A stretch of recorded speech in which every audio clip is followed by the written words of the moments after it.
Morning, everyone.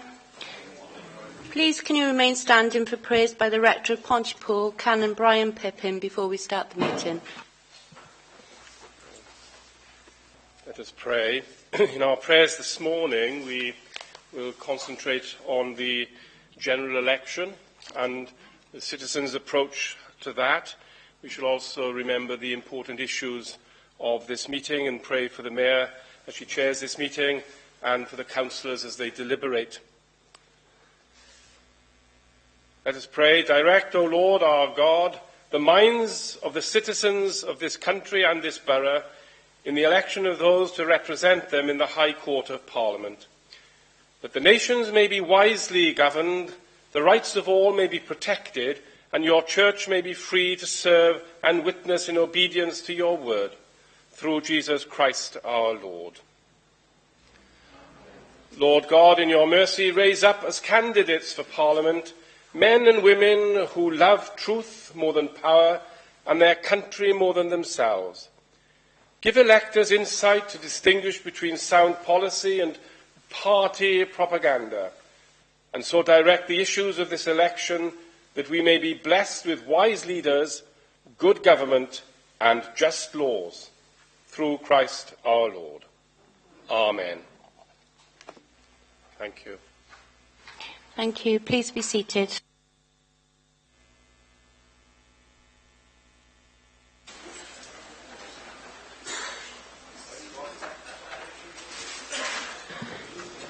I'd like to remind you all that this council meeting is being broadcast live over the internet, so we're all on camera. Please be aware that you may be visible on screen when other people are speaking. There's no need for members to stand as cameras are focused on people sitting down.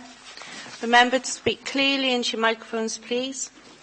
I'd like to welcome everyone to the meeting today, councillors, officers, members of the press and public, and anyone watching the meeting via webcast. Please can all mobile phones be put on silent.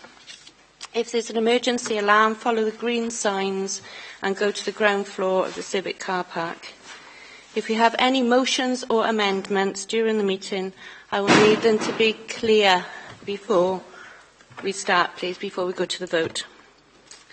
Lastly, before we start the agenda properly, I would like to make members aware that it's been necessary to move agenda item 12 forward to before agenda item 10, as the Chair of Ethics and Standards Committee has an avoidable appointment elsewhere. The attendant register is going around the room. Please can all members sign it and send it on. Agenda item 2, apologies for absence. Interim Committee and Member Service Manager Ros Gwynn, have we had any apologies? Yes, Madam Mayor, we've had apologies from Councillors Morby, Jeremiah, James and Parish. Thank you. Madam Mayor, could I give Councillor John Marshall's apologies, please? Thank you. Councillor Hugh Bevan. Thank you, members. Monitoring Officer Linda Willis, do we have any advice for members, please, on agenda item 3, declarations of interest? Thank you, Madam Mayor. No particular advice to members on the current agenda unless there are any questions. Members, do you have any interests to declare? No. Agenda item 4, minutes of the 3rd of March 2015. Can someone move that the minutes are correct, please? Yes, move. Anyone move? Yes. Seconded? I move. Thank you. Members, the minutes are agreed. Agenda item 5, school presentation of Pont Newydd Primary School. Pupils of Pont Newydd Primary School, can I welcome you to the meeting? And would you like to come in and give us your presentation now, please?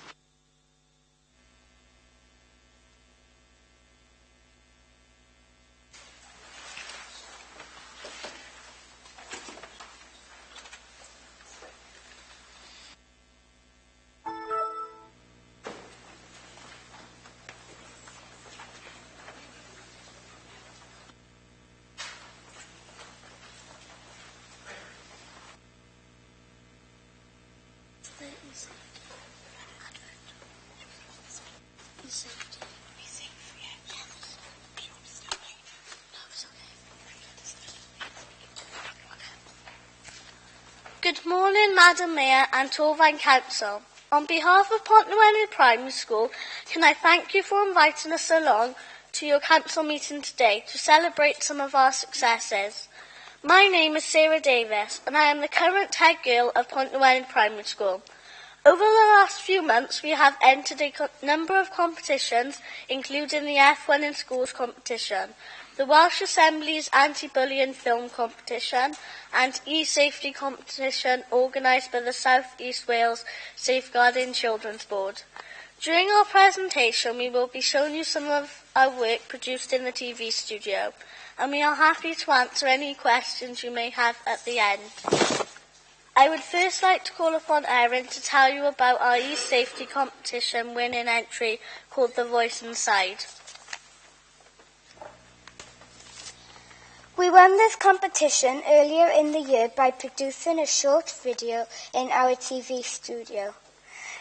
The idea of e-safety, we discussed as a class the issues of people have on the internet from cyberbullying to downloaded illegal files.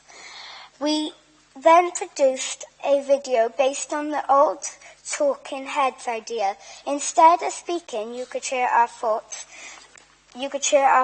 Also. We also produced a poster pack which helped listeners to find the answer to children's thoughts. Here is our e-safety winning entry.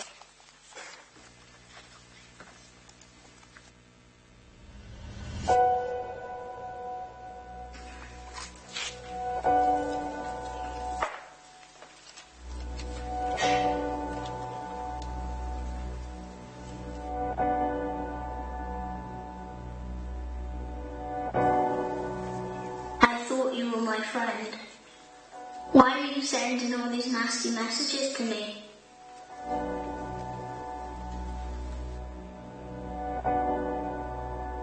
What you text me is horrible. I just want to get rid of it. But should I?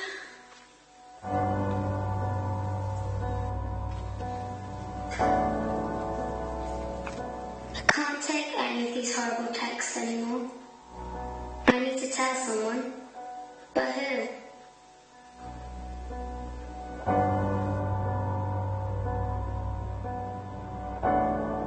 I'm really worried now.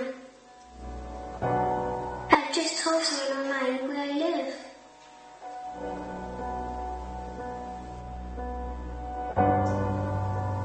I like Joe's picture. He looks so much fun. I thought it was okay to click yes to being his friend. What harm could it do?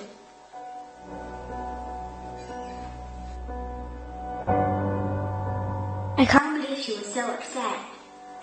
I only said it as a joke. What's wrong with it?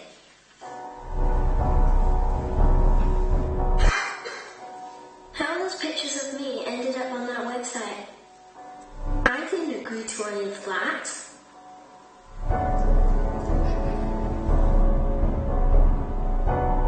I don't like what you're saying to me. I'm too young to hear all these things. I don't know what I'm going to do.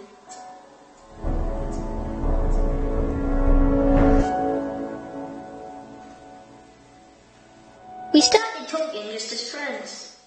I thought it was fun. So why are you now being so spiteful?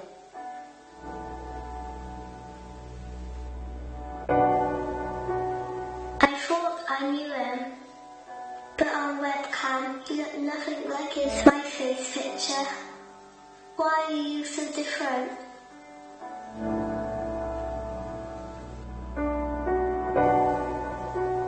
I was told where I could download the new album by my favourite band for free. I didn't know I was breaking the law. How was I supposed to know?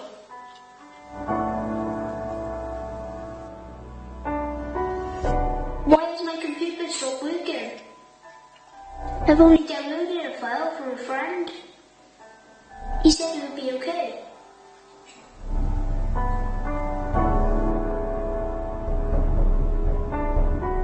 I've decided to meet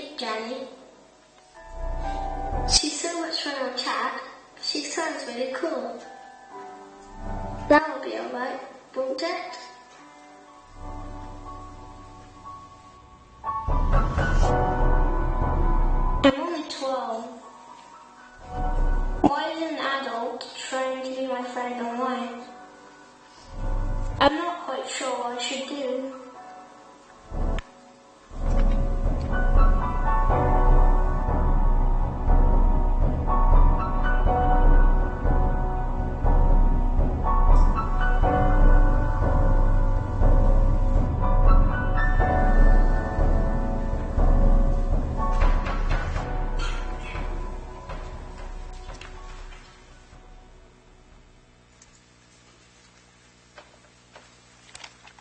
We are also excited when the Welsh Assembly announced that we are the winners of the anti-bullying film competition this year. Our class had discussed the project as part of an anti-bullying week, and from this a script was produced. We then had JN Creative Studios to come and produce our ideas into a final advert. The advert is currently within the Welsh Assembly and we are waiting for the launch later on in the year.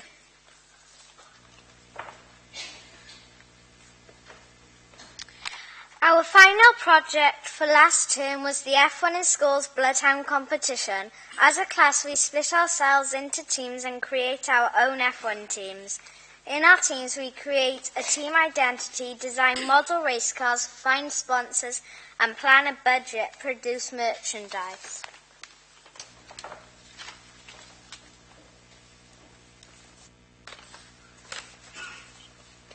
Finally, race our car against other schools from across the country. In March, one of our teams, Team Poison Dart, became South Wales champions at the Celtic Manor, competing against 24 teams from across South Wales. I would like to ask Gabby to talk about the project. Hi, my name is Gabby and I'm a member of Team Poison Dart. We are a team of girls who want to promote engineering as a career. It was really tough at the event. We had to produce a pit display and portfolio of our work, do a 20-minute engineering talk, a further 5-minute talk in front of a group of judges, and finally got to race our car. It was pretty quick. It travelled 25 metres in 0.812 seconds. We were thrilled to win the competition as we became the first school to retain the title of South Wales champions. Here we have the trophies from the event, and here are my teammates, the South Wales champions for F1 in schools.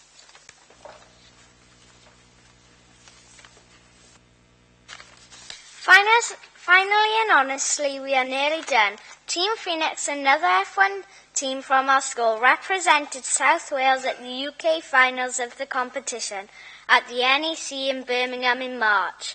The team competed against schools from all over the UK and were thrilled to win the Best Marketing and Sponsorship Award at the UK finals for our media work and use of technology.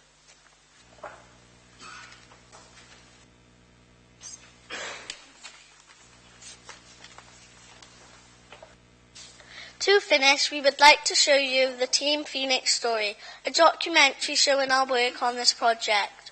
The documentary has been presented to show ministers at the Welsh Assembly and to show what we have achieved.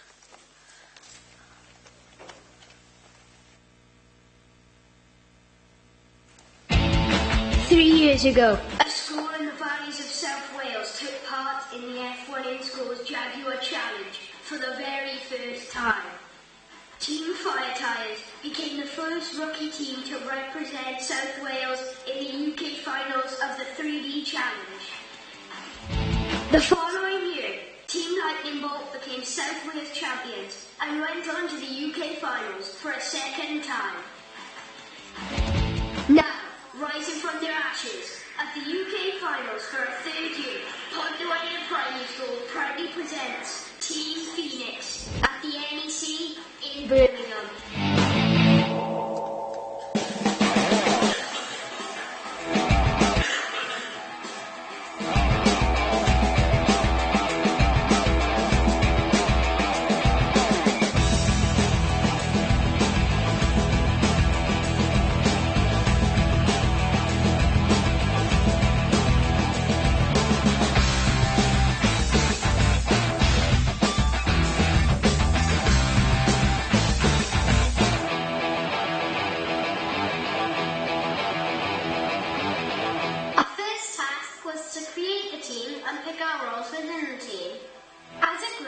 felt we all had particular talents and skills which could benefit the team. And after a group discussion, the following roles were agreed upon.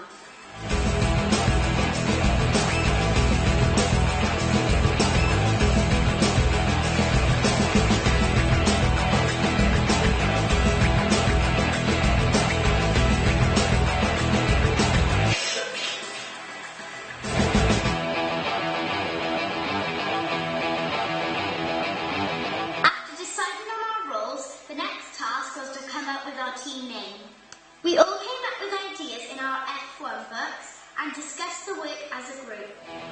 Jake came up with the idea of Team Phoenix.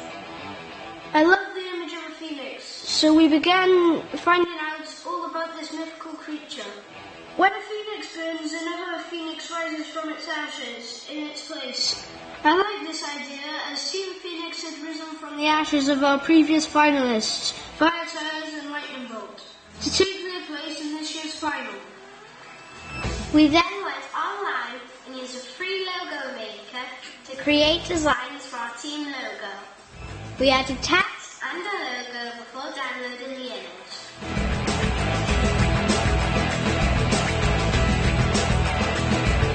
We carried out a survey in school to see which design other pupils liked the best. We listened to their comments and from this chose the final design.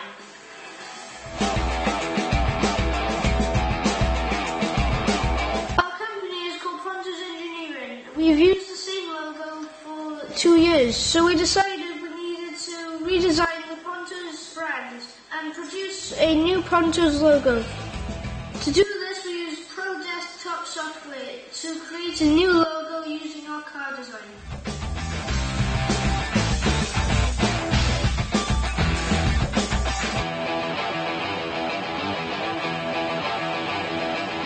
A big part of this project is researching cars and seeing how they have developed over the past few years. We looked at F1 car designs, discussed the forces acting on the car, placed different car shapes through a wind tunnel, and analysed cars we had designed for the previous competitions. We needed to understand how forces affect how a car travels.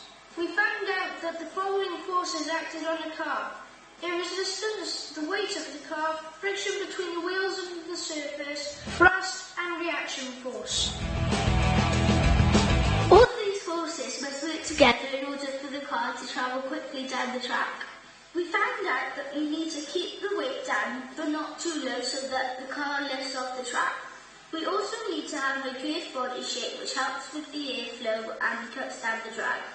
We need to have friction between the wheels and the surface to help us with the acceleration.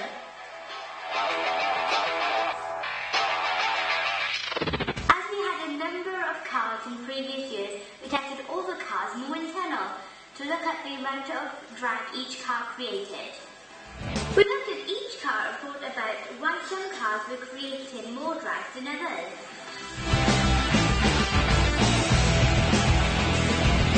Finally, we researched wheels and how bearings help a car to move. The concept behind a bearing is very simple. Things roll better than they slide. The wheels on your car are like big bearings. If you had something like skis instead of wheels, your car would be a lot more difficult to push down the road. That is because when things slide, the friction between them causes a force that tends to slow them down. But if the two surfaces can roll over each other, the friction is greatly reduced. So we have managed to reduce the friction by adding bearings to our wheels. Our car will travel quicker by using these wheels.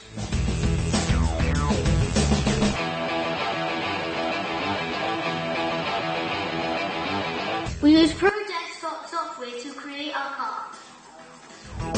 With this software, you are given a block of wood, and you must cut it along 3 different planes to create your car shape. Once you have done this, you mirror the shapes to complete the whole car. After this, we place the holes in the car for the wheels. We then added our colour to the final design. During this part of the project, our design and manufacture team worked together to create a final design. They discussed car shape and how to reduce the drag. Originally, the car had a curved shape underneath, but the research showed that a flat underside would reduce the drag further. We were also keen to cut down on the weight of the car. We took away material from a number of places on the car to make the car lighter.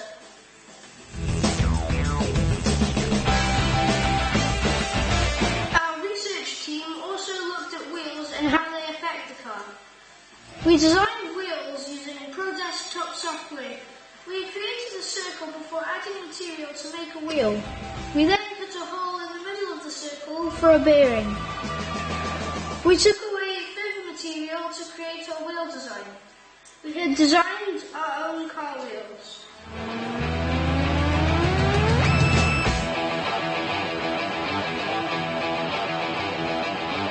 The next stage was to design merchandise to promote our team. To do this, we needed to find sponsorship to gather funds to buy merchandise. We wrote a sponsorship letter to a number of companies asking for their support in the competition. In return for their sponsorship, we offered the following. Company logos displayed on the car and on our team wear. Company logos and links placed on the school website. Promotion in articles in the local press and promotional adverts which we would produce in our school TV studio. Here are all the companies that are sponsoring us today.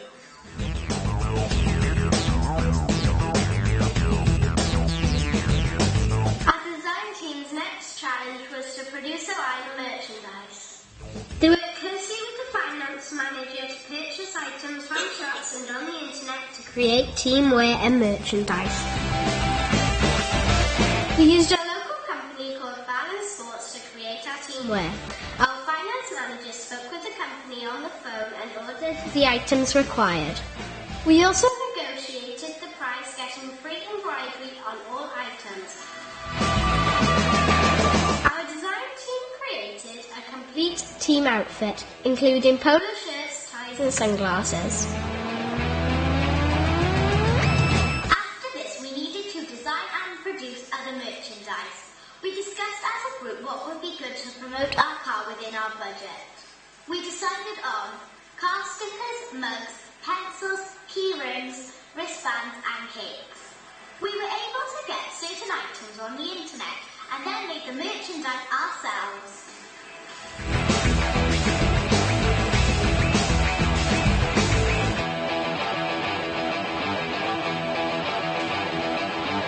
The final part of our project was to promote our car in the media.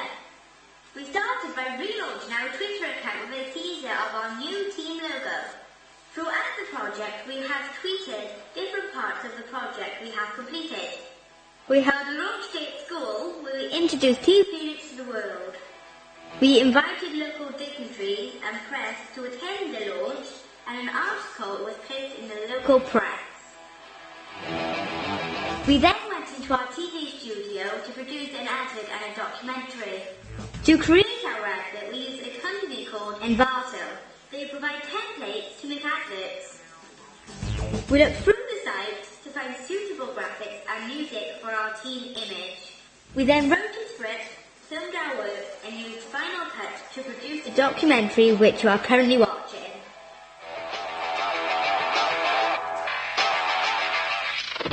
So, the UK finals are finally here. Potwelly Primary School proudly presents Team Phoenix, rising to the challenge.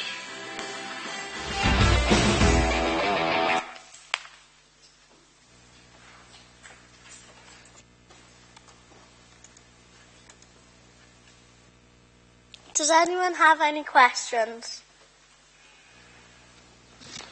Okay, thank you. Well done on a fabulous presentation.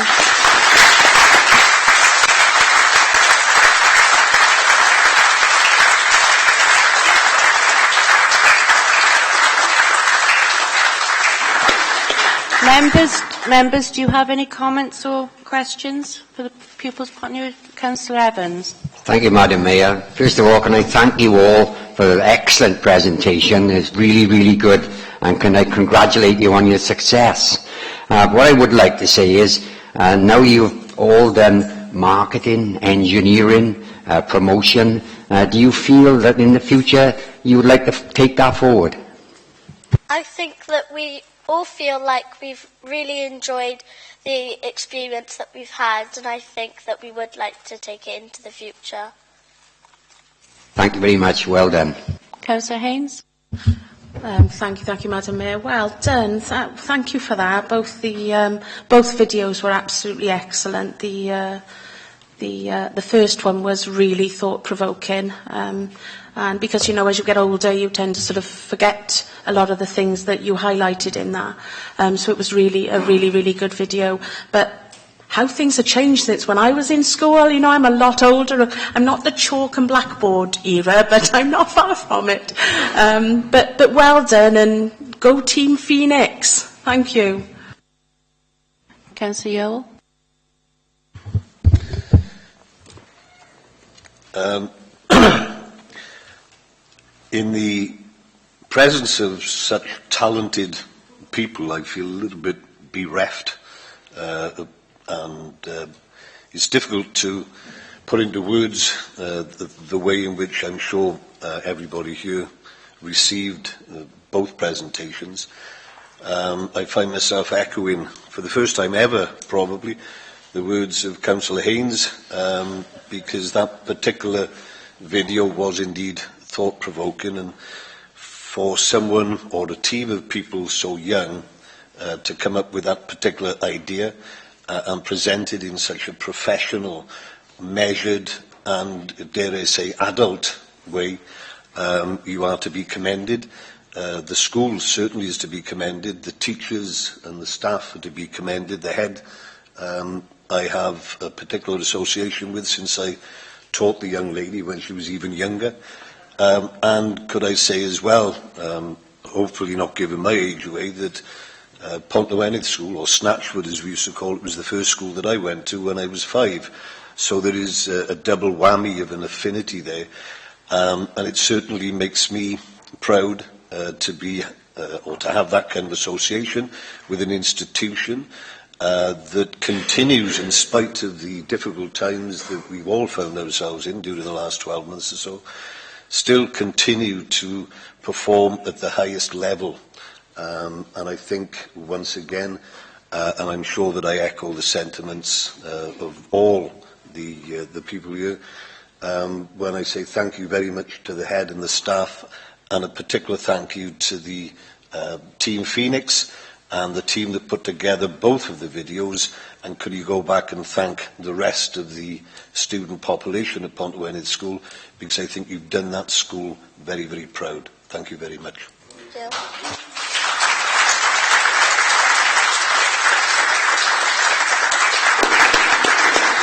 So members, I'm sure you will join me in congratulating Pontnewydd School on their many, many achievements, and wish them all the very best for the future. Well done.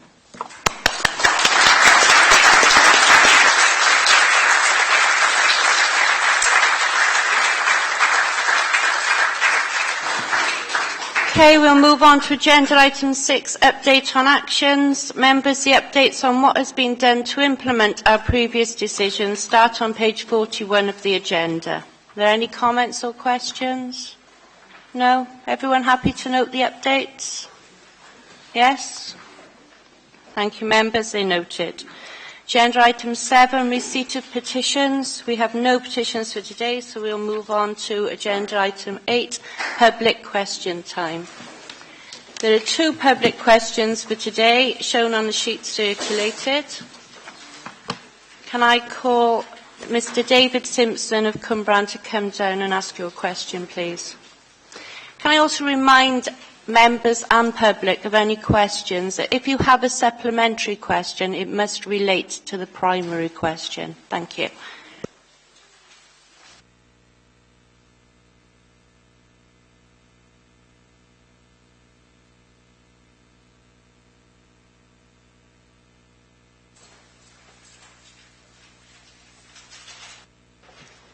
Good morning, Madam Mayor. Top of the morning to everybody else. At the Cabinet meeting on the 24th of March 2015, the leader addressed a member of the public in the public gallery. Can I ask the gentleman in the back, are you recording this either with a body camera or indeed a recording device? Then went on to say, I've instructed officers to establish when you come into the building whether you are making recordings either with a video, body camera or indeed a recording machine. Can the leader explain how his officers intend to establish if a member of the public or pseudo-private investigator is wearing a recording device? Thank you for that, Mr Simpson. I'd like to thank Mr Simpson for his question, which highlights an area that should be of interest to many of our councillors and officers, and indeed the public. May I first state, this council is now recognised by the WLJ as being one of the most open councils in Wales, with all council meetings, cabinet meetings, scrutiny meetings, planning and licensing meetings webcast, as well as many other committee meetings and seminars.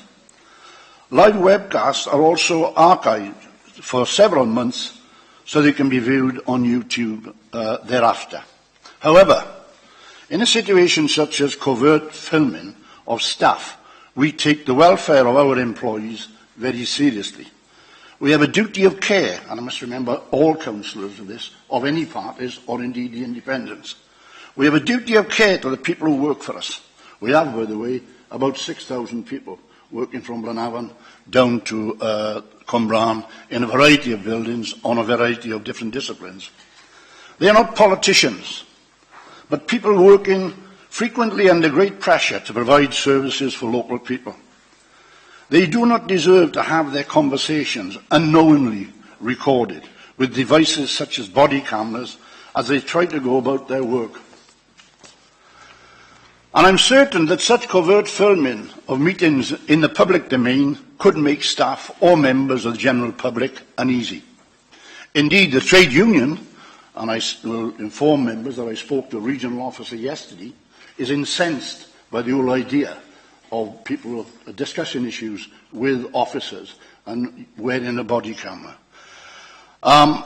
Indeed, the trade unions, and I'm sure would be very concerned about this issue from a staff welfare point of view. It must also be remembered that the Council deals with a large number of sensitive, personal and confidential matters. Publicising webcasts means the recording of Council meetings in this chamber is not necessary. We do it. We're one of the first councils to do it. In fact, out of all the 22 authorities in Wales, about a third of them don't webcast at all. Some of them webcast their council. We webcast everything, and we've been acclaimed by that by the Welsh Assembly.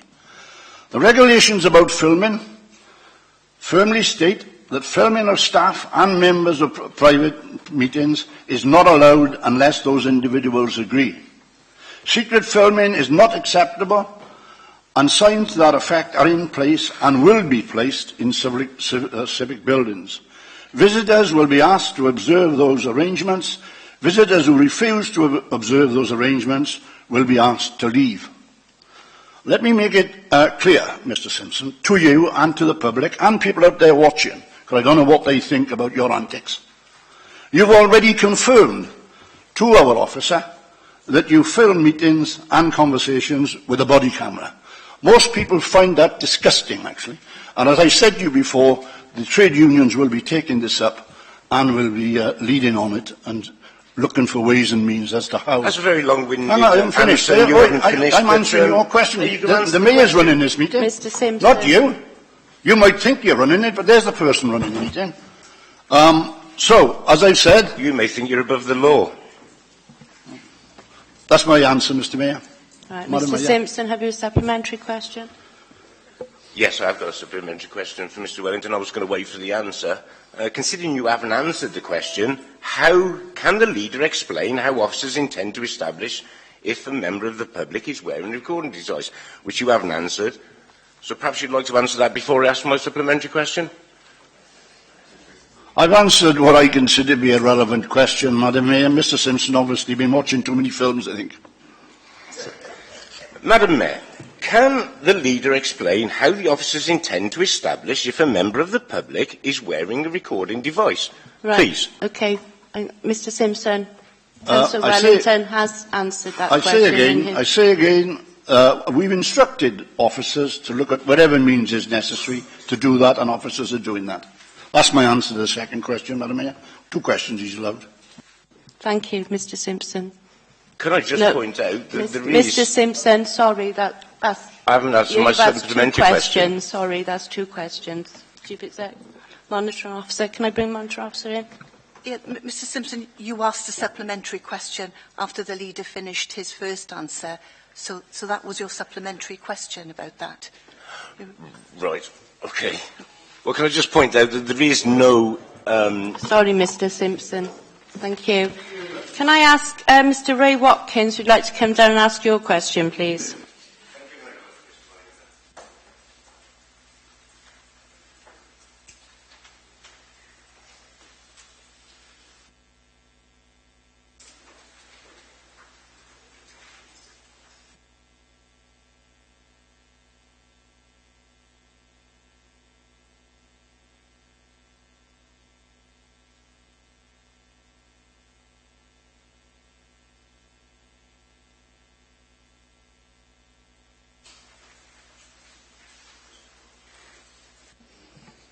Good morning, Madam Mayor. Good morning, Council. Good morning, members of the public.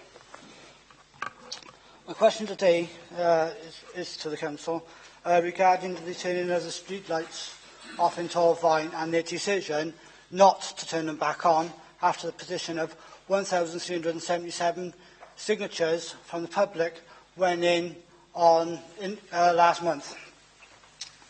Considering you were looking from a legislative perspective concerning the safety of the residents turning off the streetlights in an urban area, don't you think you should have used your discretionary powers back in 2008 to stop printing Torfaen Talks newsletter, as there is no statutory requirement to do so? Before plunging the residents into darkness, you state, police analysis report that there is no evidence that crime levels have increased. However, a recent report that Torfaen is the second highest burglary rate in Wales, and in fact the police advise, as a security measure, property owners are advised as the first line of defence, security lighting discourages burglars and is considered to be the first line of defence in car crime. Can I ask Mr Wellington how he proposes, how he's going to respond to that, please? Sorry, Mr Watkins. I think Councillor Cunningham, the Executive Member for Neighbourhoods, is going to give you an answer. Sorry, Mr Cunningham. So my apologies then. Okay, try to press your button. Sorry, Mr Watkins, thank you. Councillor Cunningham? Yes, thank you for that, Mr Watkins. I think you will find that most of the areas that you've covered in your question really is very comprehensively covered in Agenda Item 10, which is the response to the petition that was put in at the last meeting. But I have to say that the decommission of street lighting across Torfaen was a decision made by the authority to reduce its energy consumption and carbon emissions. I also have to say that any savings that can be accrued on that obviously would be put back into frontline services.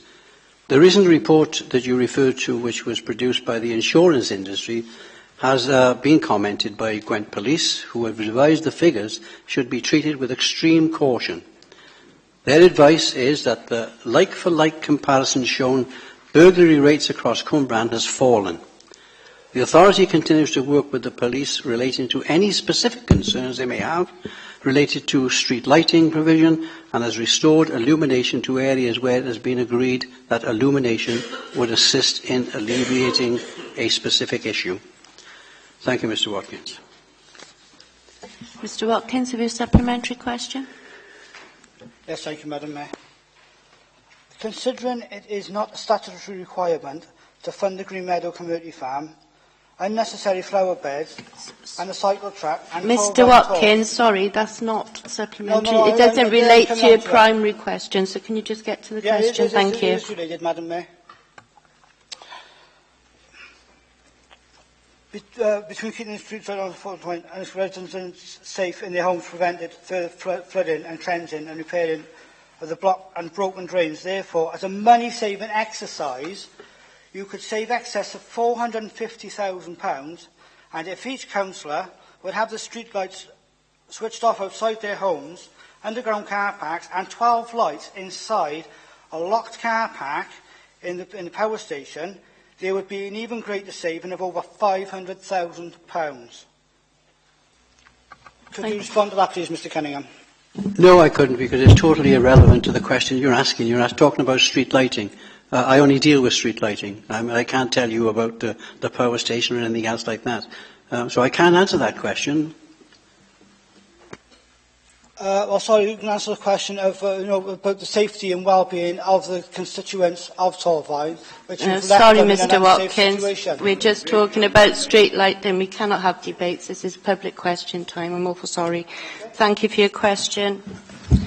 We will now move on to agenda item 9, announcements. Leader, do you have any announcements today, please? I have 2 announcements to make, Madam Mayor. Thank you for that. My first announcement is regarding outcomes agreement. As members will recall, the Council signed a 3-year agreement with the Welsh Government covering the Council's performance against a set of outcomes for the period of 2013-2014 to 2015-2016. Each year, the Council has to submit a self-assessment for the previous financial year to the Welsh Government, outlining its progress against a set of agreed targets to receive its grant entitlement of approximately £1 million. The Minister for Public Services assesses the Council's eligibility for this grant in 2 parts. Part 1 is an assessment against an agreed development and agreed with the Welsh Government. This focuses on 5 outcomes aligned to the Welsh Government's programme for government and accounts for 70% of the award. Part 2 of the remaining 30% of the grant is based on an assessment of the corporate health of the Council. As the Council is not currently subject to any support under Part 2 of the guidance, and the target for the 2013-2014 financial year was satisfactorily met, I am pleased to report to the Council that the Council has qualified for the full allocation of its outcome agreement grant of £1 million. That's my first announcement, Madam Mayor, very encouraging for the Council. My second announcement, I'd like to ask Anna Brown to join me in the chamber. Anna, who is from Pontypool, is employed as a quantity surveyor apprentice with E.C. Harris, and her boss, Ryan Harris, is here with us this morning. Anna was named the Welsh Apprentice of the Year at the recent Construction Industry Training Board, the CITB, Managing Agency Apprentices Award Ceremony in London. The award celebrates the achievement of the CITB apprentices and the employers who support them and provide them with their training. I hope you will join me in congratulating Anna and recognise her fantastic achievement, and also thank Ryan and his company for providing the training and support for the apprenticeship scheme. Where's Anna?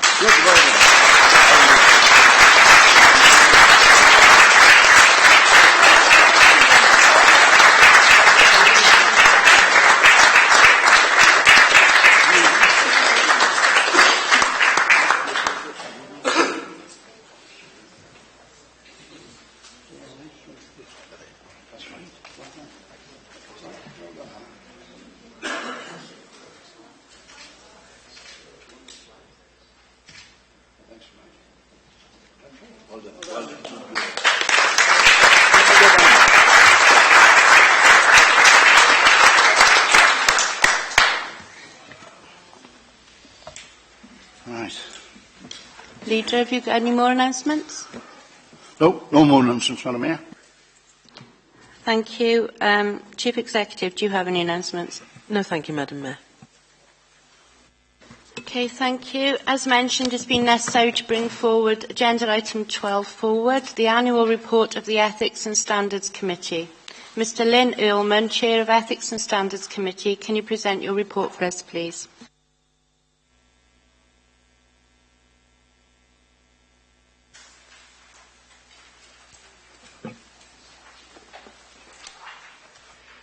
Madam Mayor, elected members and officers, firstly I want to thank you for the opportunity to report on the Ethics and Standards Committee's work during the last civic year, and perhaps particularly to give some insight into its thinking and its approach. Such reporting is of importance because it helps to ensure that the committee's role is better known to both the public and community borough and community councillors alike. It also gives a very clear signal of the efforts of this council to maintain confidence in the conducting of its business.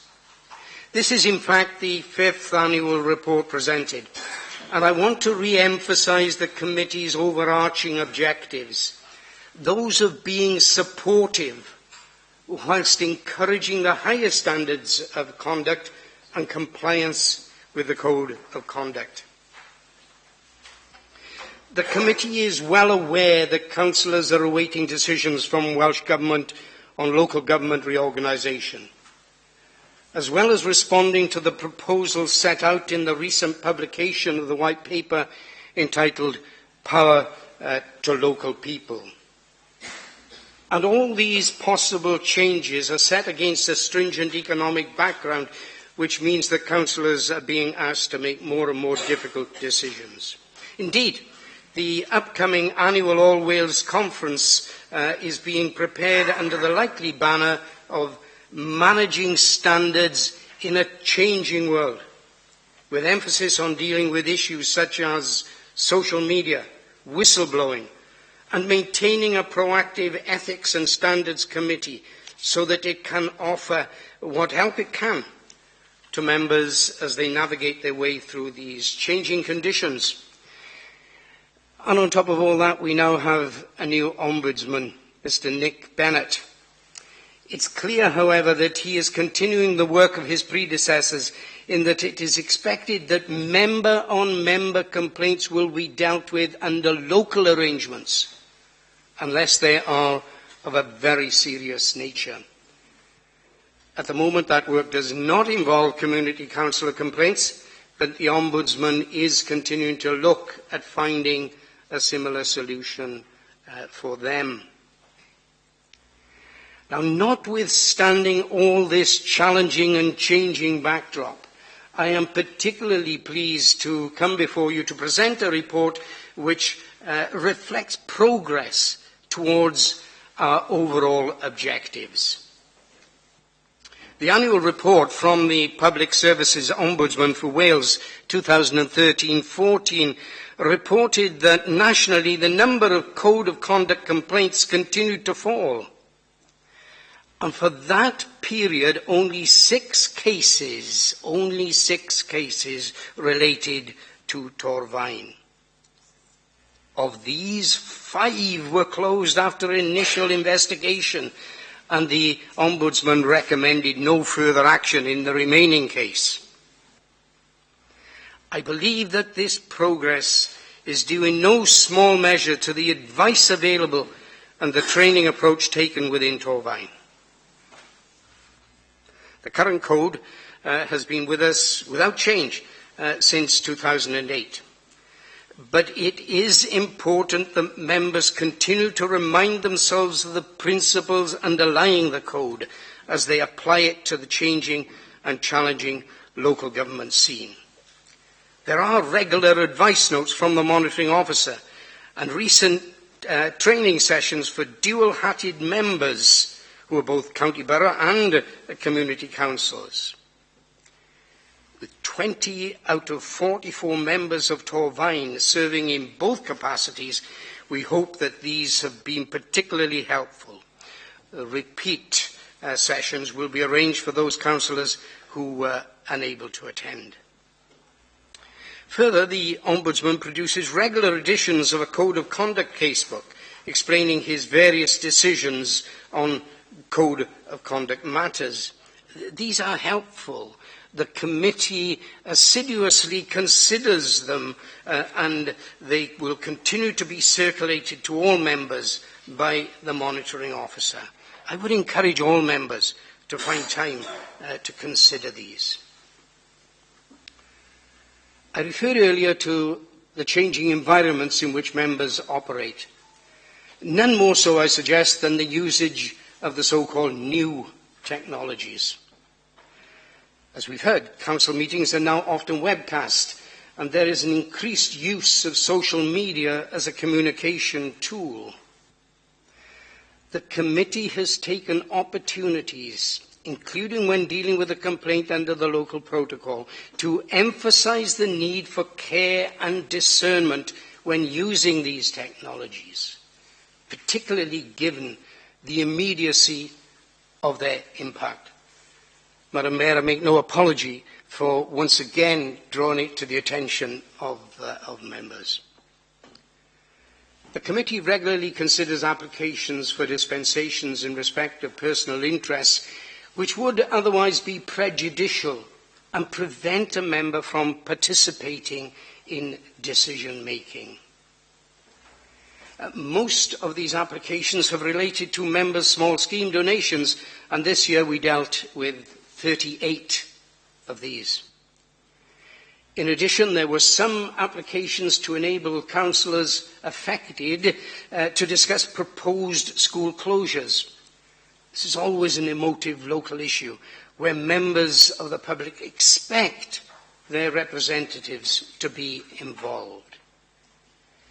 In its work regarding dispensation, the committee has and will continue to adopt an approach which is intended to maintain confidence in the democratic process, whilst at the same time protecting members' rights to represent the interests of their communities.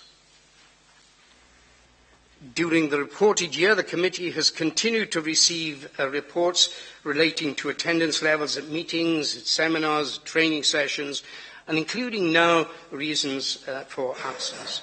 The statistics do show, in general, good levels of attendance. The committee, I have to tell you, does consider and believes that such attendance levels are an integral part of the responsibility of fully representing the electorate, and it intends to continue receiving such reports.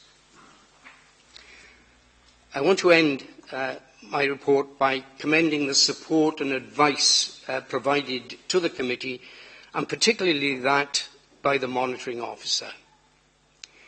In the last report, I welcomed 2 new members, Mr. John Irvine and Mrs. Catherine Peggington, and I now welcome Mr. Andrew Walsh as the newest independent member. I personally will come to the end of my 2nd term in November, and we will be looking for yet another independent member for the committee.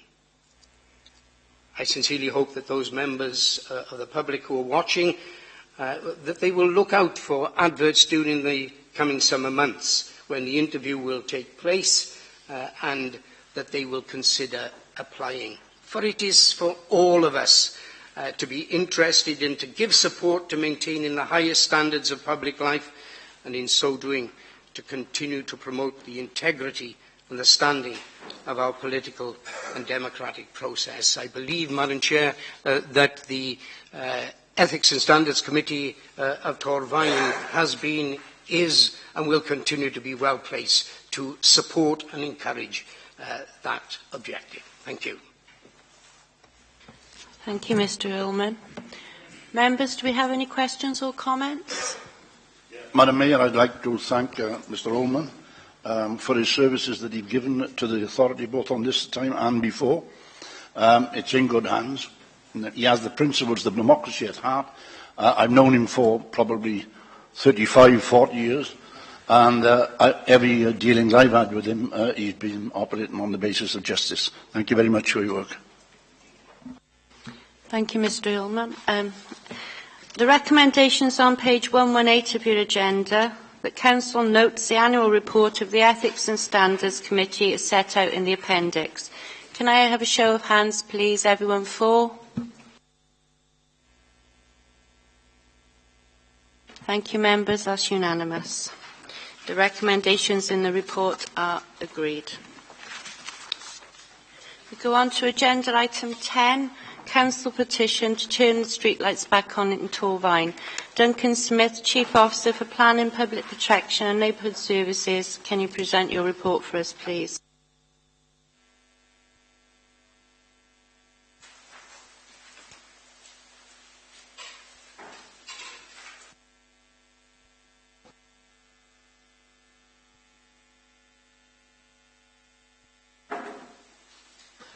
Thank you, Madam Mayor.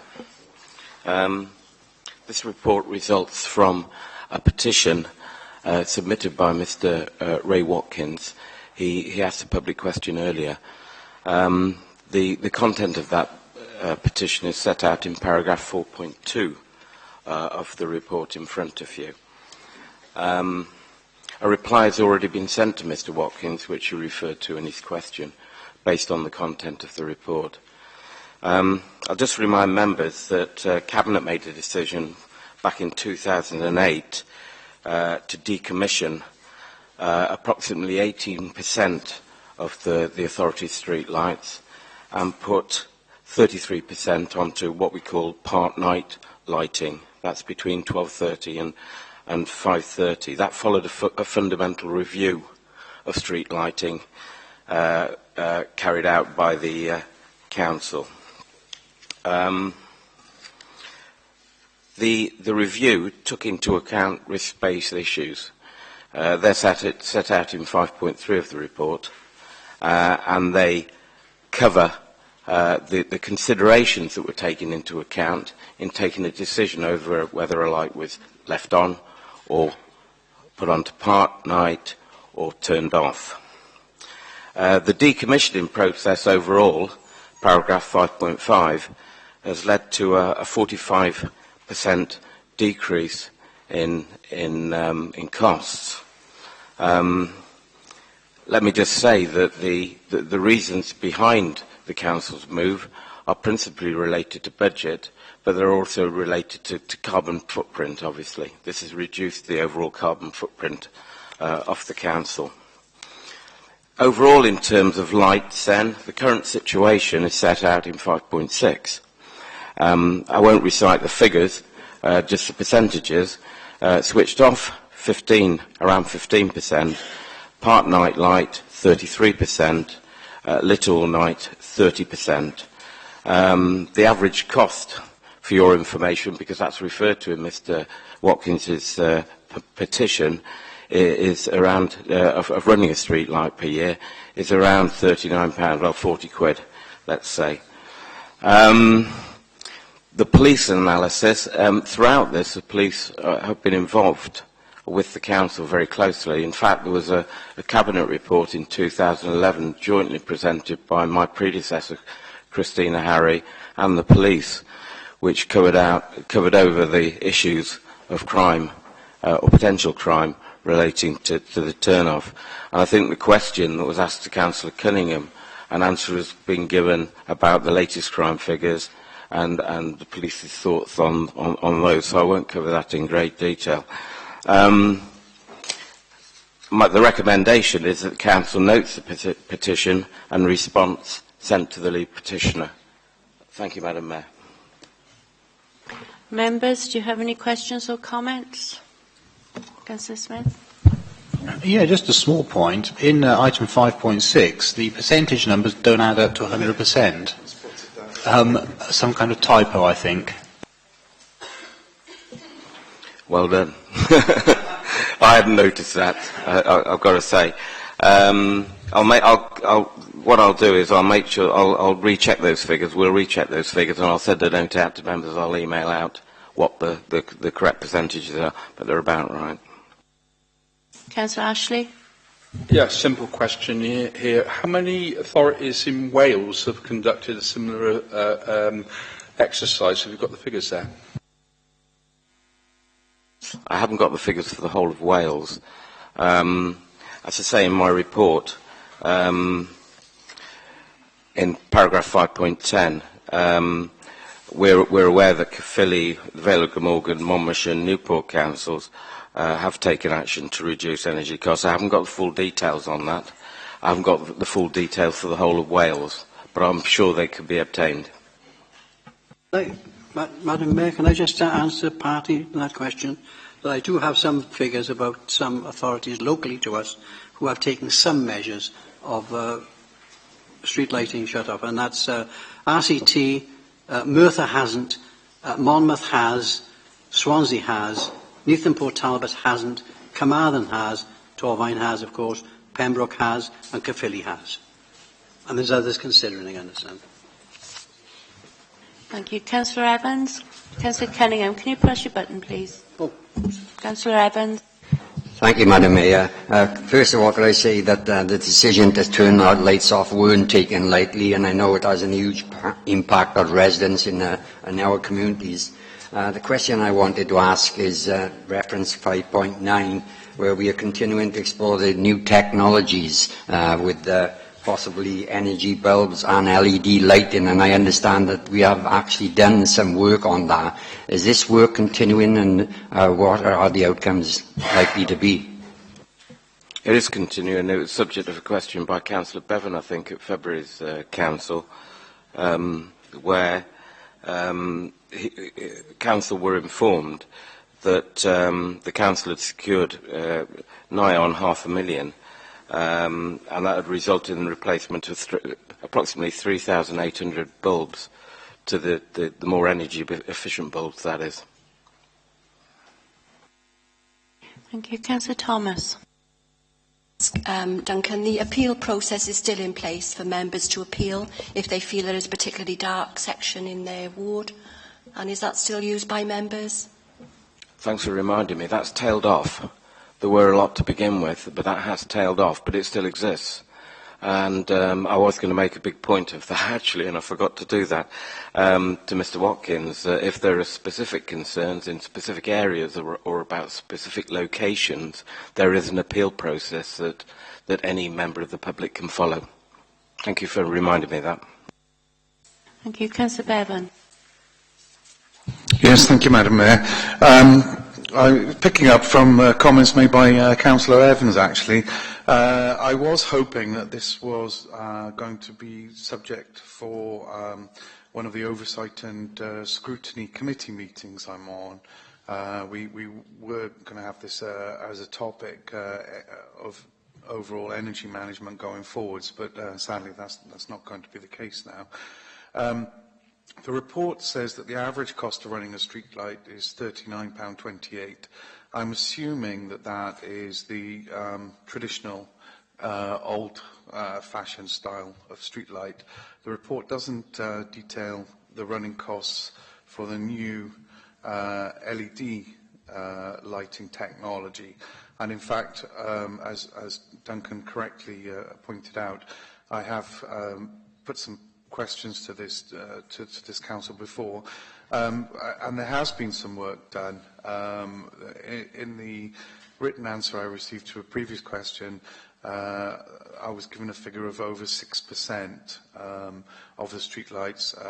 That was in Llanarhaven North and South, which had been migrated to the new technology. Now, the new technology is cheaper to run, it's lower running costs. I know that there are installation costs, but the payback time has reduced considerably on this new technology from about 15 years down to about 6 years now. And in fact, some councils in England and Wales have already fully migrated to this new technology because it's not only cheaper running costs, it's cheaper maintenance costs as well going forward. So I'm hoping that this council will continue the work that they have done to enable the street lighting to be switched back on by moving to this new technology. And in fact, Nigel Aurelius's one of his recent financial reports, there is actually a reserve in the, I think it's the Invest for the Future Fund, of just under about £1.2 million. And I've actually highlighted this with our the Labour-appointed member, who's the champion for this, to Councillor Ashley. So hopefully he can take this forward. But yes, I would have thought there would have been more information in the report regarding the work that the council's undertaken with regards to adopting this new LED technology. I think the report was geared towards answering the petition rather than being specific on that point. But if Councillor Bevan does want a full analysis of what we've done and what we are doing in terms of the migration, as the term said. We've got no problem in supplying that. Councillor Haynes. Thank you very much, Madam Mayor. I know that Mr Watkins will be really disappointed because, you know, a lot of this was prompted over a big incident that he witnessed that scared him and a lot of other people on Blenheim Road. So I know that Mr Watkins will be disappointed. I know that he's also recently reported probably 40 or 50 lights that are out just in one area. I hold a number of surgeries, and pretty much everywhere I go, the street lights are raised as an issue. Councillor Brooks will know the case that in our last surgery, it was raised yet again. So this isn't going away as far as contact that I'm having with my constituents. Of course, I can't speak for anybody else, but it's raised every single time with me. You know, so I maintained at the very beginning that I thought it wasn't a good idea, and I still maintain that it wasn't a good idea. I'm very concerned about people. I have probably in St Giles Ward, I probably have the most concentration of retirement schemes, having 6, and it's raised every single time in those surgeries that I do. So, you know, it's very concerning to me, and that's all I have to say. Councillor Cunningham. Yeah, just to make a point on that places like complexes and road junctions and many others, they are safeguarded in relation to streetlights. There should be streetlights on there. Just to pick up the comment that I think it was Colette made earlier on, that we are having difficulty, I've got to say that, with section faults. And unless people report it, then we don't know about it. Unfortunately, we don't have what they used to call the scouts at one time in the old county council days, where we used to have people going round at night checking lights. We haven't got that anymore. We can't afford that sort of luxury. But what I would say to you is, no, you can't speak, Mr Watkins. What I would say to any members of the public, and members, of course, that if there are lights out which are not normally out, then it's probably as a result of a fault. And there are people, members of the public, who believe there's probably ones we switched off. That isn't not necessarily the case. And just to point on Councillor Bevan, I think we do undersell ourselves, because with this new technology, although we haven't publicised it, we have switched new lights, old lights back on when we have to recommission the standard lamps where we got concrete. In the south particularly, we got concrete cancer in many of the lamp standards. We have to take those down because of safety reasons and replace with the metal ones. Very often we have replaced the light and put it back on with the new technology. Thank you, Councillor Cunningham. Councillor Ashley. I just think I better come back. Councillor Bevan did bring up the issue of sustainable power, etc. We were going to look at it at resources scrutiny, but for various reasons we had to put that one on the back burner, pardon the pun. At any rate, that will hopefully be coming up in the future one next year, next resources year. But the whole issue about power in the council is obviously another issue in this. I remember doing this, I think it was about a year and a half ago, when we did do the whole business of the new LED type street lamps, and actually it was commended that this authority was very good at it. It was one of the better things we've done, and we found that the replacement of LED bulbs was the way forward.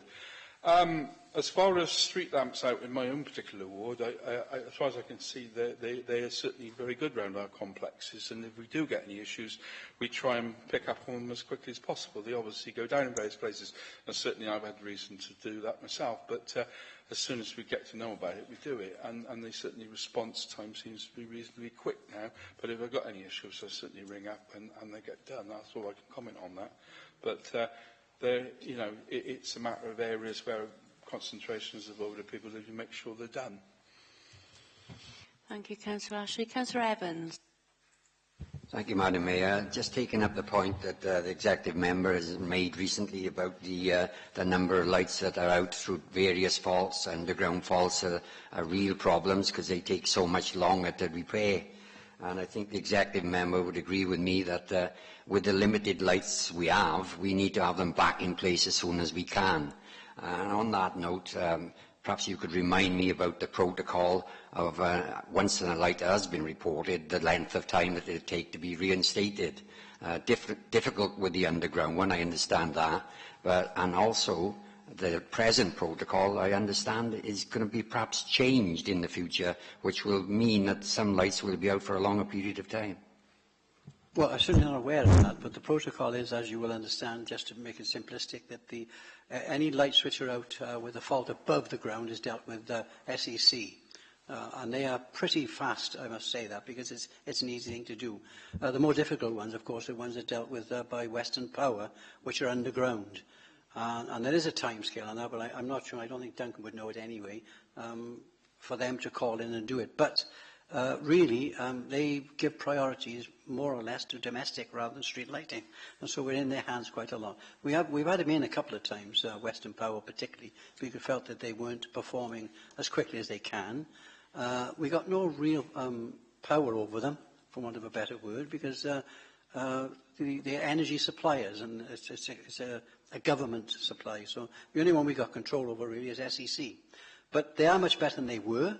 I don't know about the change in timetables, but that's something we can find out and with both the contractors and let all members know, because it is a useful tool to know that. Thank you, John. Thank you, Madam Mayor. Thank you, Councillor Kenny. Councillor Haynes. Thank you for allowing me to speak a second time. Glad to hear that some members are not having any issues with the retirement scheme lights. I would quite like to ask Councillor Cunningham if he'd like to come along to come in Nant with me and have a conversation with some of the residents there. Their street light has been intermittently on and off for 6 months. Seems to have a mind of its own and nothing is being done about it. They go there, they try to fix it. It's back to square one in 2 days. So, quite pleased that most members are not having issues with, but there are a number that need dealing with that are not getting dealt with. Yeah, I'll ask Duncan if he could set that up. There could be a complication, might have it set again. And I always say this, but I'm not sort of passing the responsibility to someone else, but some of these complexes have lights which are attached to the buildings, which are not our responsibility, of course, it's Bronhaven. But if they are freestanding lights, then there's got to be a fault there, and maybe Duncan can ask Clayton to pop along and have a look at it. Which one is it, sorry? It's right outside Cuminant Retirement Scheme. Cuminant. Yeah. You will get a response from the department from that, on that pretty quickly. Okay, thank you, members. No more questions or comments. The recommendations are shown on page 50 of your agenda, but Council notes the petition and the response sent to the lead petitioner. Can I have a show of hands, please, everyone for?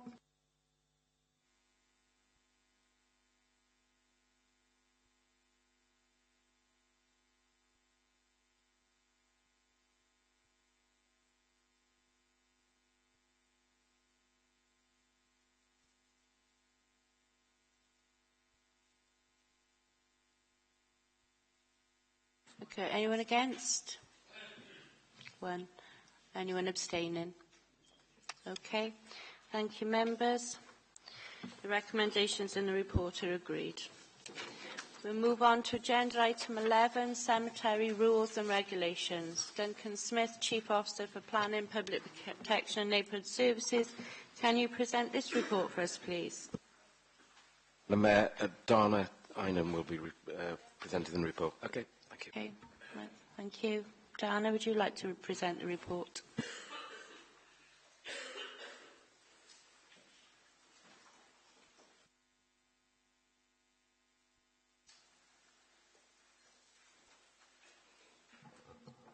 Thank you, Madam Mayor. Good morning, members.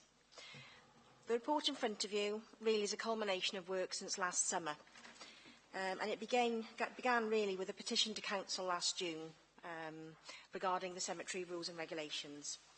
And following that petition, we held a member seminar, which I've outlined in 4.6 of the report, on the 28th of July, which explained to members why we had rules and regulations and why certain items weren't allowed insofar as grave personalisation is concerned. The rules and regulations aren't just about grave personalisation. They cover lots of things, but that was the particular area that the petition was concerned about. Following the petition and the member seminar, we as officers felt it was appropriate to review our existing rules and regulations, which were agreed in 2011. The very first thing that we did was engage with the petition group itself, and we met with 4 representatives plus the elected member that arranged the meeting on the 1st of August. And we met with them to listen to their experiences and also to talk to them about reviewing our rules and regulations and engaging them in that process. And I've outlined in paragraphs 5.1 down to 5.7 how we engage with the petition group. But in summary, we agreed to review the rules and regulations, to share it with them, and if there are any areas where we had particular discord, we would then consult with the public on those particular areas. Consequently, on the 17th of November, we wrote out to the petition group with a revised set of rules and regulations. Now, before we did that, we also pub tested what we had done with a number of people, both inside and outside the organisation, who weren't involved with the cemetery service. We then had a follow-on meeting with the petition group on the 1st of December.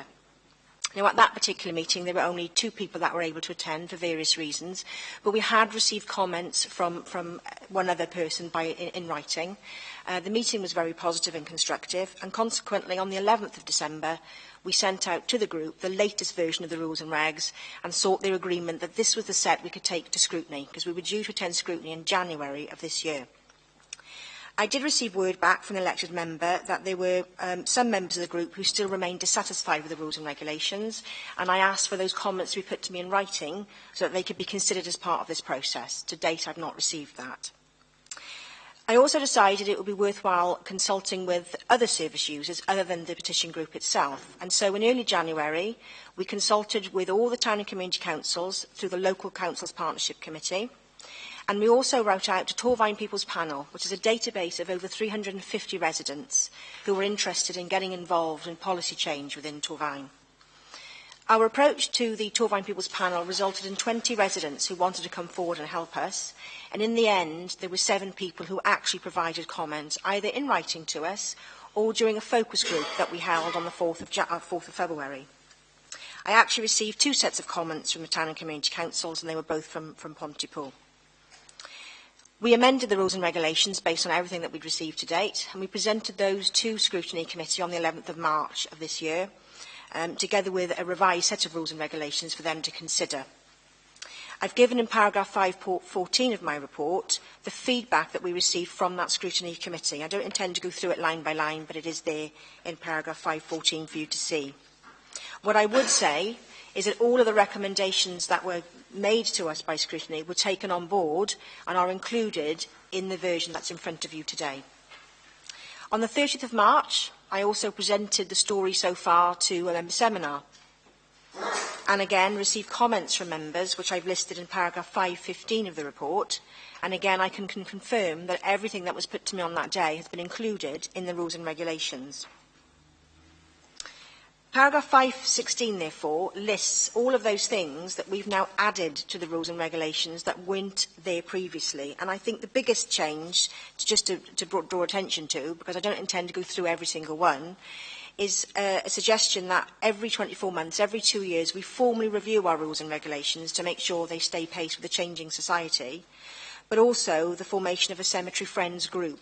And this is intended to be a group of service users who can represent each of our cemeteries and with whom we can discuss particular areas of change, or we can also discuss perhaps complaints that we've received in order to get a service user's view about how we manage our cemeteries going forward.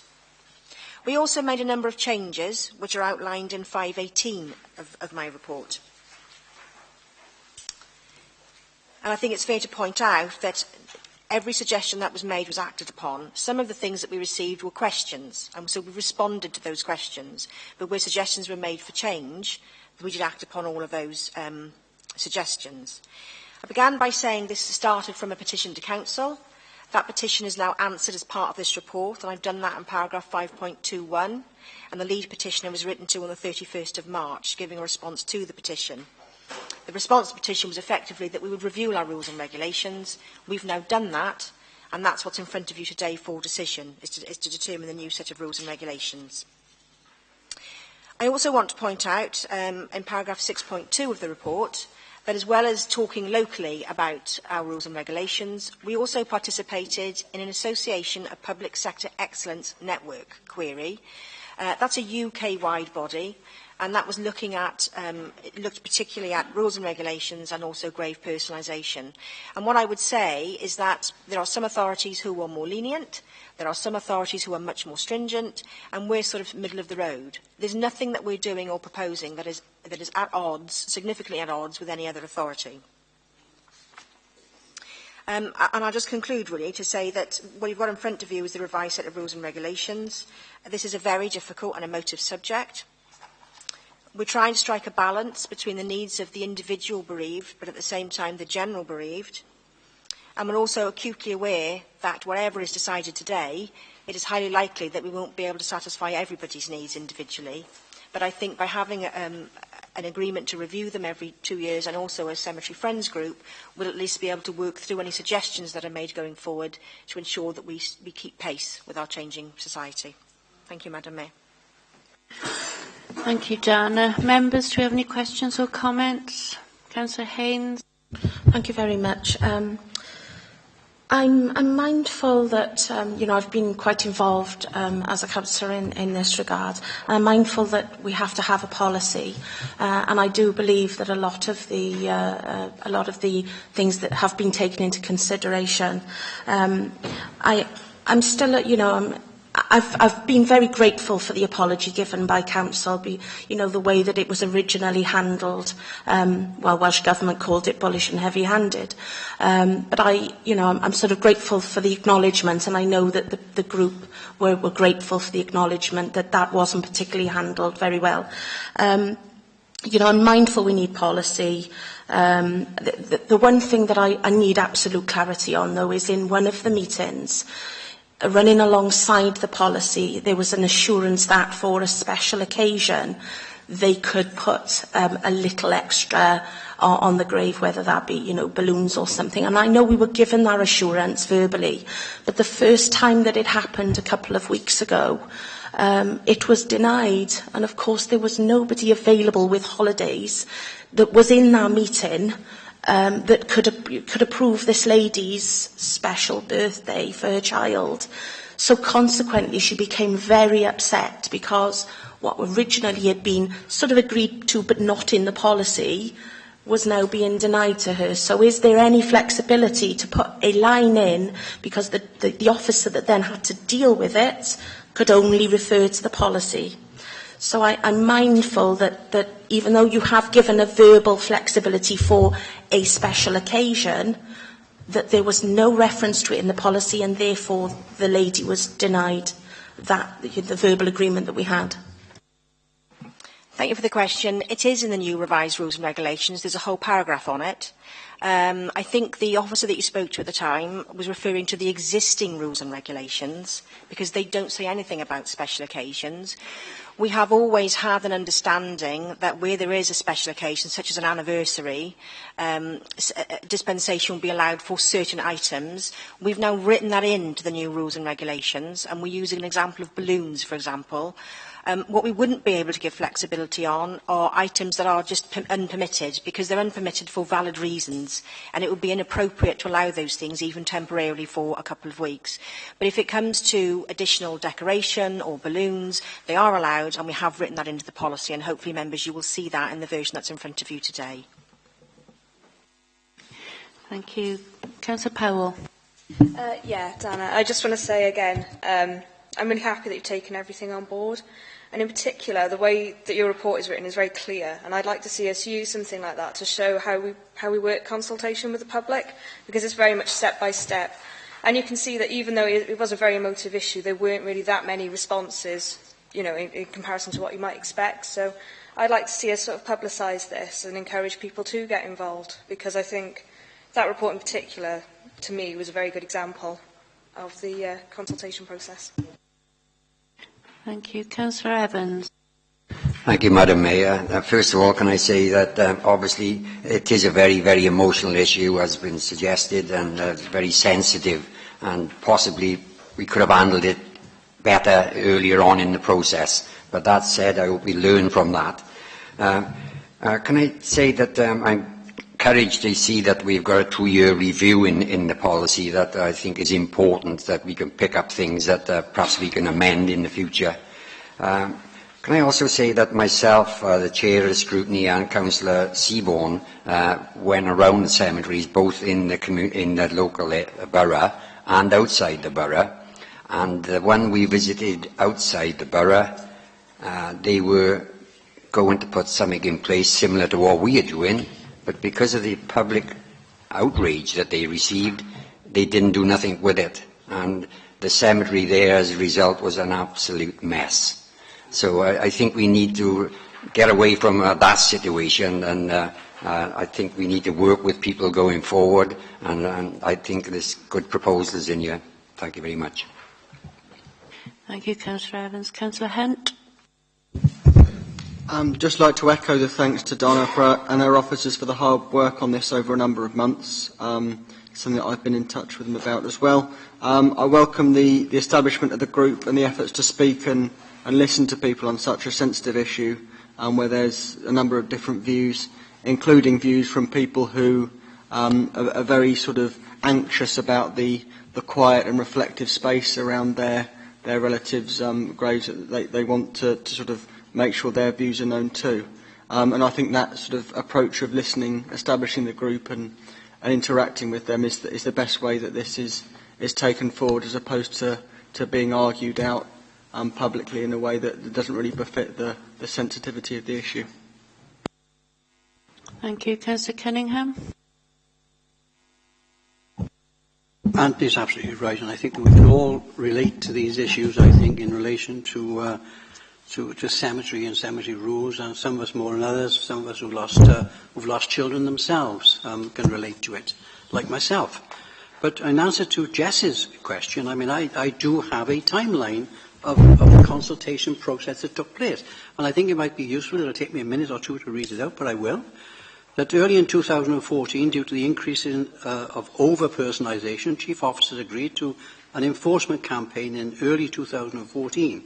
8 weeks notification given to all members, written to in February 2014, including the Council's intention not to store items and to discard them. In June 2014, a petition was presented to the Council. In July, a member seminar was held to explain why the Council had rules and regulations, and also to explain why certain items were not allowed. On the 1st of August, a meeting was held with representatives from the petition group, arranged by Councillor Haynes. 5 members of the group attended a 2-hour meeting where they shared experiences. A commitment was given that once officers had reviewed the rules and regulations, they would be shared with the group for them to give comment. Commitment was also given that if any areas of discord or disagreement, for example, on the solar lights or the public of Torvine, would be consulted on these particular issues. On 29th of August, we wrote to Councillor Haynes to update her on the progress and keep the group informed that we would deliver on our promises. On the 17th of November, the revised rules and regulations were sent to the petition group through Councillor Haynes, one set of written comments received by one of the 5 who attended on the 1st of August, and positive and constructive issues were taken on board. December the 8th, following a meeting with the petition group to discuss revised rules and regulations circulated the 17th of November, only one member of the original 5 attended and provided positive and constructive feedback. Rules and regulations updated to take account of these changes, and officers thought the one representative was speaking for the group. On the 11th of December, the upgraded version of the rules and regulations was sent by email to Councillor Haynes to share with the petition group and seek in their agreement that this was the version to be submitted to the January Scrutiny Committee. On the 17th of November, chased the response from the petition group, had a reply, an email from Councillor Haynes to say the group member who attended the meeting had been speaking on their own behalf and not that of the group. Some group members remained dissatisfied and did not think we had gone far enough. We replied to ask if they would be prepared to submit their thoughts in writing so they could be considered. Response from Councillor Haynes that they were not comfortable with that, and we replied to ask if someone could articulate or pull this together for them. In December, we agreed to scrutiny to delay the scrutiny committee to allow wider consultation than just the petition group. December the 16th, we attended local government partnership committee meeting, and we advised that this would be consulting on the revised rules and regulations and seeking responses by mid-February. Christmas, article in the South Wales Argus where the group complained that the revised rules and regulations did not go far enough. The 6th of January, we sent the latest version of rules and regulations to town and community councils through the LPC, seeking comment by the 15th of Feb. On the 6th of January, an email sent out to Torfaen People panel database, over 350 residents seeking volunteers to review the revised R&R.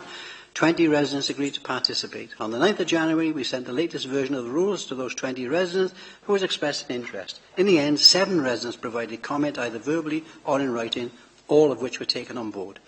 On February the 4th, focus group held with Torfaen People's panel. 4 panel members attended, very constructive and positive meeting, asked if they felt items such as solar lights, etc. should be allowed, and they agreed with the Council's stance in this regard. On the 11th of March, presented the updated rules and regulations to Scrutiny Committee, who made positive suggestions and endorsed them.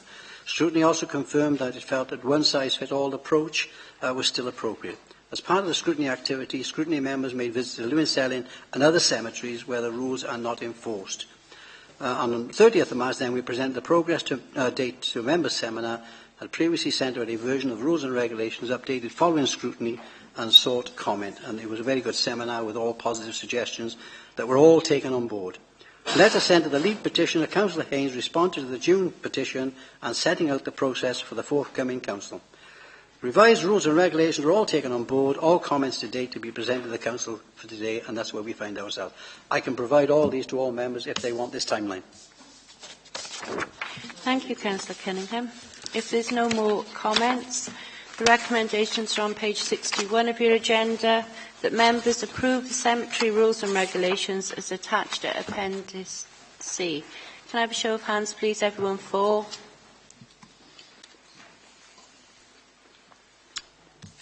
Thank you, members. That's unanimous. The recommendation in the report is agreed. We move on to agenda item 13, the draft response to white paper on reforming local government. Leader of the Council, can you present this report for us, please? Thank you, Madam Mayor. Madam Mayor, I want to talk today about the white paper which the Welsh Government proposed on the 3rd of February and to place the publication in an historical context. Local government reform in Wales featured in the party's manifesto for the National Assembly elections in 2011 and was mainstreamed into current programme for government. The First Minister and his colleagues intend to deliver on the promise to the citizens of Wales. This pledge is certain and irrevocable, and it will indeed happen, and is happening. The Minister for Public Service has asked for considered responses to the white paper by the 28th of April. Torfaen has prepared its response, much of that later, and the WLGA has produced a model response which can either be adapted by member councils as a template or the model can be adapted as a block response to the WLGA. Either way, the Welsh Principal Councils must respond in order to avoid further criticism levelled by the Minister that only 11 councils responded to the earlier white paper published on the 8th of July, entitled Devolution, Democracy and Delivering Reform in Local Government. I need to remind members that this is a consultation document, which means that when it is reviewed, there will be parts of it that will remain, and indeed there will be parts of the document that will be taken out of the document. I think that our response is a first-class one, and I want to thank the Group Executive Officers, Brian Morby and Lewis Jones, for their work on this. In particular, I also want to thank Richard Clark and Anthony Hunt, who have worked extremely hard in producing this draft. Can I also express my appreciation to the specific contributions by Councillors David Daniels and Jessica Powell, and to the suggestion from Mary Barnett. The white paper is something of a hybrid, in that it combines details of the future policy and a request for feedback, together with items purely for discussion and to provoke, I think, debate. In effect, therefore, a mix of white paper, policy and green paper discussion. Some parts are good, in particular the power to general competence, something for which the local government has lobbied for many, many years. This will allow us to act immediately using our local knowledge on the ground and free of constraints imposed centrally which slow us up in times of urgencies. The section on renewing democracy is less exciting, and the debate will continue now and in the future regarding specifically a reduction in the number of councillors, levels of remunerations for councillors, Fixed term limits both councillors and chief executives, council leaders and their responsibility for delivering diversity and standards of behaviour, and electoral cycles. To set the context, this white paper was published on February the 3rd, 2015, following a series of events, meetings and consultations which enabled us to draw up this response, namely, and I've got to go back really to 2013, Programme for Government, a Commitment, April 2013, Reform Delivery Group, May 2013, Evidence to the Commission, September 2013, Publication of the Commission's Report, January 2014, the WLGA Special Conference, January 14, for leaders and chief executives, in defence of localism, Walgar AGM, June 2014, Reforming Local Government White Paper, July 2014, Voluntary Mergers Proposals, November 2014, and the White Paper, Power to Local People, February 2015, and the recent regional engagement event at Killian Campus in March 2015. I'm very surprised, actually, that there was not more members that attended that, because it was a thorough discussion by a facilitator from the Assembly to give us the gist of what the paper says. So it is a white paper published on the 3rd of February this year, which now challenges us to produce an effective response, and for which our aforementioned group colleagues have worked so diligently. We really have discussed this in depth. I commend Torvin's response to you and trust that you'll give it the support that it deserves. So to conclude my opening remarks, I need to remind members of the following points. 1, that this Council has a long tradition of embracing change. 2, in the field of collaboration, we welcome the opportunity to collaborate and have been at the forefront of this with such pioneering projects as the Gwent Frailty Service and the Educational Achievement Service. This Council, during the Williams process, argued for the status quo, but recognised that having 22 unity authorities was not tenable in Wales. We submitted an alternative proposal to merge with neighbouring authorities. The Council would require clarity from the Welsh Government on the future structure of local government in Wales. The White Paper, in that respect, is ambiguous. Finally, the Council requests that the Minister for Local Government reorganisation, how is reorganisation going to be funded? So that's my introductory remarks, Madam Mayor, and I now open the item for debate. And I know that there are people that are going to contribute to various aspects of it, including Councillor Hunt and Richard Clark, and I know that David Daniels and Jessica and also Mary Barnett will make a contribution. So the debate is now open. Thank you, Leader. Members, any questions or comments? Councillor Daniels?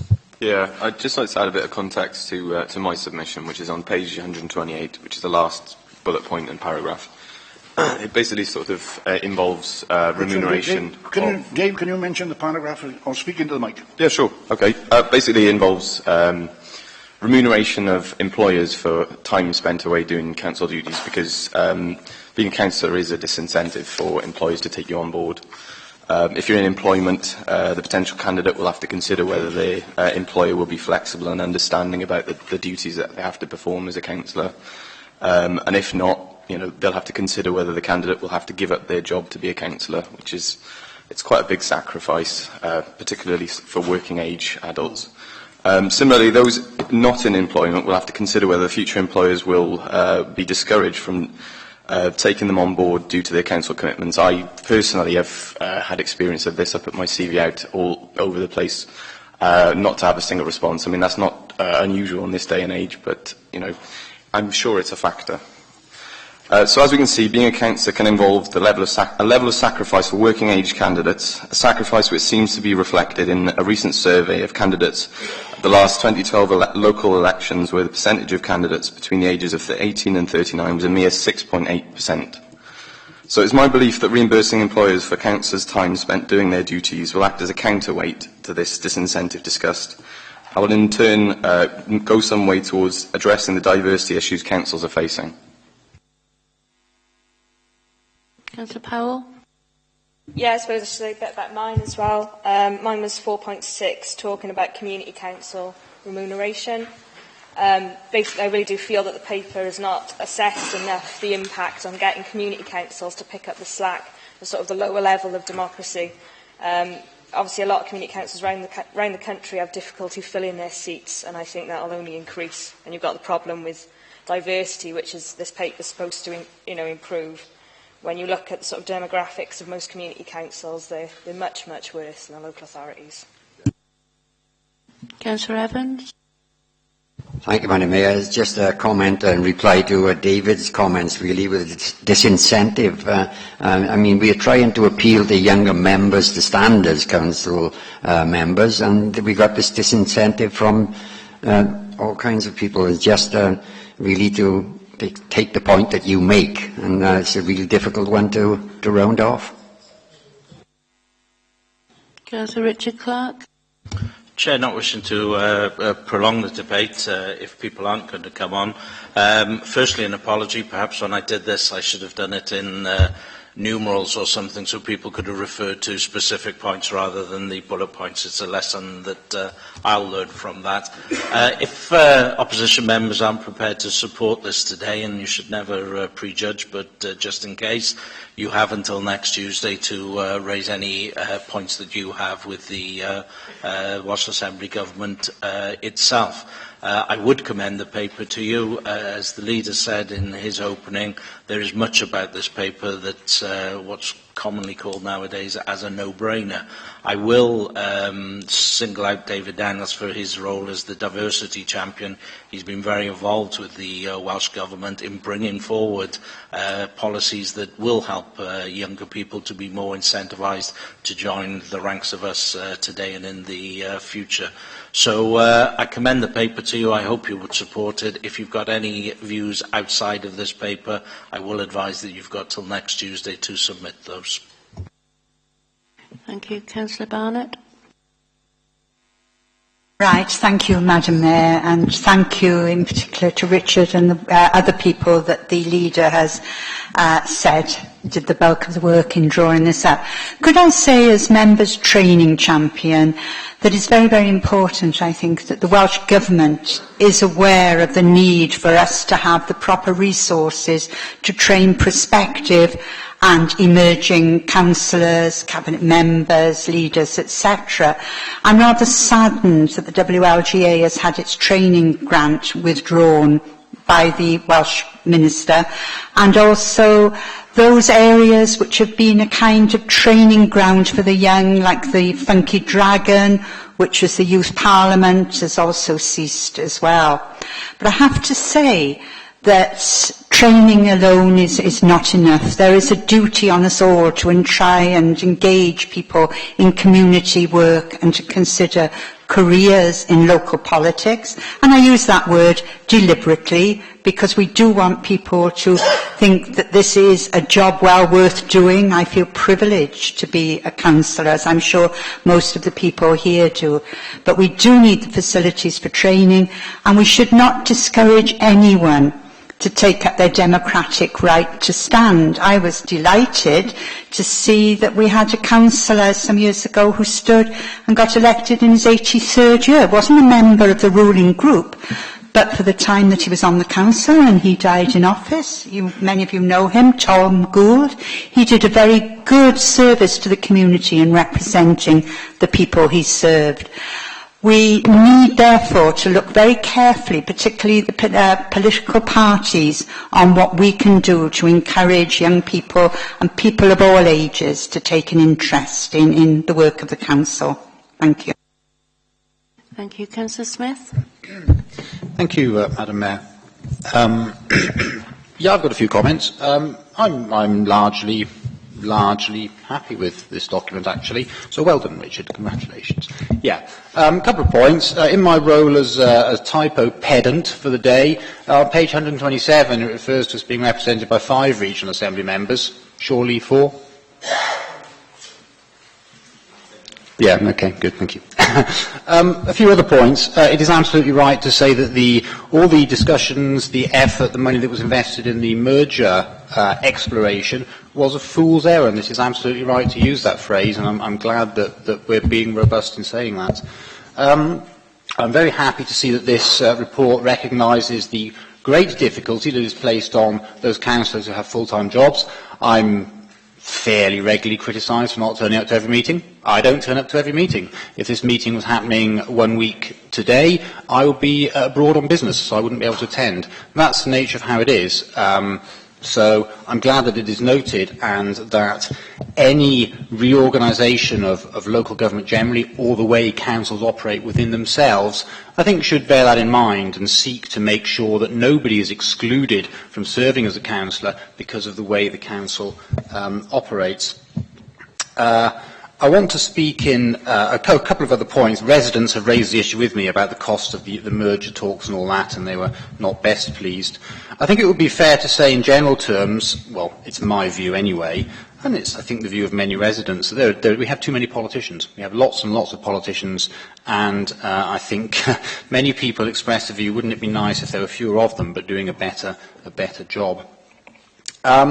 Now, I think that any look at the way that local services are delivered, so the way that local government works, local services are delivered, is a fabulous opportunity to not just say, we've got 22 building blocks, how can we lump them together in a different way? Can we lump this building block and this building block together? I think we should be looking at things in a much more, or the Minister should be looking at things in a much more fundamental way. What are the nature of local services that are being delivered? How is the nature of those services and the way that they are delivered being changed? Is there a divergence between the way some local services are delivered versus others? So, for example, in education terms, we have the EAS, maybe a regional approach to that is appropriate, but other local services, maybe it's entirely appropriate to deliver them on the basis of units about the same size as current unity authorities, and maybe some services, indeed, it would be appropriate for community councils to be involved in actual statutory service delivery, possibly. These are the kind of questions we should be asking, the kind of questions the Minister should be asking, because it is an opportunity to take what is basically a 19th century organisation. I mean, local councils came into existence back in the 19th century, and the form is it's not incredibly different. And so I think really, let's not just say, oh, we've got 22 authorities, we're going to have 10 or 12, or we're going to have 6, or we're going to recreate the former county councils. I think a more thoroughgoing exploration needs to be done. And also, as I'm touching on what I said earlier, about making sure that councils internally, in the way that members are involved, do not inadvertently or whatever exclude some members of the community from participating. So my interest is very clear. I have a full-time job, as do a number of members on the authority, and I like to think that that some of us who are in that situation do make a contribution. And if there was nobody here who was in full-time employment, then a contribution would be lost to this authority. So those are the general points I wanted to say. So I'm broadly happy with much of what's written here. I will be supporting this. I don't think anything particularly contentious there, and I think it does make some good points. One or two bits I could quibble on, but we don't have all day, so I'll just shut up instead. So thank you very much, Madam Mayor. Thank you, Councillor Smith. Councillor Ashley. I'd like to commend the work of my colleagues. I'm sorry I didn't put some in because I did have some ideas, but didn't get them in time. 2 points. One is the role of community councils. As a long-serving community councillor myself, I see the value of community councils, and I think they should be better engaged. I mean, we went down to the presentation, and I think all the double hatters that were there were a little bit disappointed about the understanding of the role of community council. I put it that way. And I think that the civil servant there got what our feeling about it, but I think that's a dialogue that must be had about the role of community councils, and I think the Welsh Government understand that. But certainly, as certainly if we get 16-year-olds in there, it should be interesting if we go down that model. And the fact that we're going to have 90-year-olds on the community council, how we engage all that diverse experience and enthusiasm in one place, I think is a really interesting way. And we must engage better with communities at that level. The other thing that I wanted to go on to, and I think you've done a reasonable job on it, is strengthening the role of review, which is obviously, Richard's looked at me, it's something you wrote there, but I think you've given us scope there to have discussions. Certainly the Welsh Local Government, Welsh Audit Office stuff and stuff those of us that have been the last couple of years doing what I'm doing, is going to all this training, it has a reason. You need to better develop scrutiny. I think we've been doing a reasonable stab at it. I hope we have, because we've been doing a lot of work on it, those of us who have been scrutiny chairs and those who have been involved in scrutiny. And certainly the development of the scrutiny process so that it's meaningful and that people want to take part in it, I think is a very important part of this. Scrutiny to balance out the work of the executive and the backbench members' view, and how this develops in the new councils is extremely important, because we've got the danger, if we have bigger councils, how we hold the executive in those sort of new councils to account, and how we review the works of very much bigger councils. I think it's an essential thing. I know some people around here have got some very interesting ideas on that. We must develop, and there's a whole thing which I picked up recently, and today I was listening, I think, about the role of data and open data is a very interesting thing, which we need also to develop. I'll leave it there. Thank you. Councillor Haynes. Thank you very much, Madam Mayor. Generally, just a very quick one. Grateful for all the support and all of the work that you guys have put into this. Generally, agree with much of it. One or two little things that I'm not particularly in agreement with, but not enough to warrant not supporting it. So, if I could stay longer, should have been in Newbridge 5 minutes ago. So, if I could stay longer, you would get my support. But thank you. Thank you, Councillor Haynes. Councillor Evans. Thank you, Madam Mayor. Just a point of clarification in light of what Stuart has just declared. Do we have to declare an interest as dual added members? No. Thank you very much. No. Councillor Crick. Thank you, Madam Mayor. Going back to what Councillor Ashley was saying earlier on, I believe there is actually a community council's meeting to discuss this in Central Wales next week. I think it would be very helpful if we had a copy of the outcome of that meeting, purely for members' information, given that there are so many of us who are twin-hatted here. Thank you. Councillor Hunt. If I can just come in really to welcome the constructive comments from all parts of the Chamber. Mary makes a very good point about diversity. It's about all ages and backgrounds of people that we want to get involved, not just about any one particular section of the population. Councillor Smith makes good points at the need for a fundamental look at how public services in Wales are governed. And I think, to be fair, the White Paper's getting there. It's the best attempt yet. I'd echo the points in the paper and that he made, that it's a shame in some ways that it's taken this long to get there. And I say that as a councillor who's been trying to be constructive, trying to be a willing participant in in looking at how public services and local services especially are governed. And also a council that's taken on board the point he makes about the number of politicians in Wales. That's one of the reasons we were willing to enter into the merger explorations. I think that has to be balanced against a need to retain some form of local democracy. I'd hate for us to be divided into areas so large that they became local government only in name. I think that would be a great shame, and that would rob people of some of the democratic accountability they have for local services.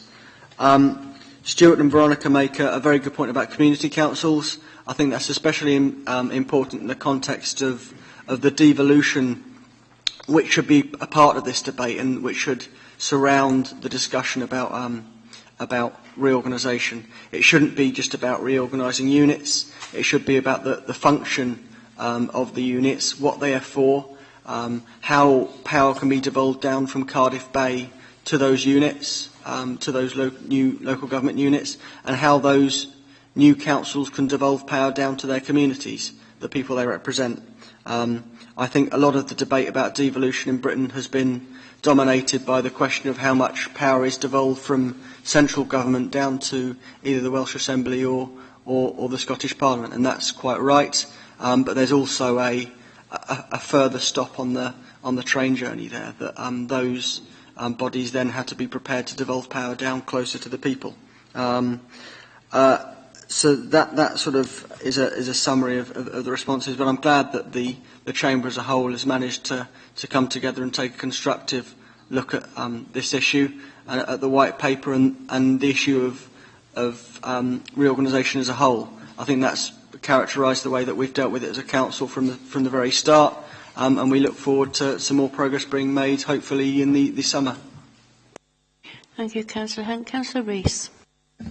Yes, Mayor. A few words from the Plaid Cymru Group. This is a response to a Labour Government proposal from the leader of a Labour Council. I have no real issue with that. The Plaid Cymru Group and Torfaen Council will be submitting its own response. I would encourage all other political groups to do the same. The fact is that this proposed legislation resulting from this consultation will not be debated fully until after the next Welsh elections in May 2016. Nobody knows what the results of those elections will be, or even if the proposed legislation will see the light of day. And the Welsh Government has got a record on changing the goalposts. Therefore, today I'm only going to outline some of the key Plaid Cymru principles in this regard. For us, improving services for citizens is paramount, rather than electoral or political consequences of local government reform. Among our principles would be 1. Empowering communities, ensuring decision-making and service delivery are undertaken locally. 2. Democratic accountability. The results of elections should reflect the political will of the people. The single transferable vote system should therefore be used at all elections. 3. Planning. Strategic policy and decisions should be set at a level that includes close consultations with representative institutions and local communities across Wales. In conclusion, Plaid Cymru's preferred approach would be for a full national review, which leads to a consistent provision of local government across the nation with no community left behind. Thank you, Councillor Rees. Move on to the recommendations on page 124 of your agenda. The Council agrees the submission to Welsh Government of the consultation response as set out in Appendix 1. Can I have a show of hands, please? Everyone for?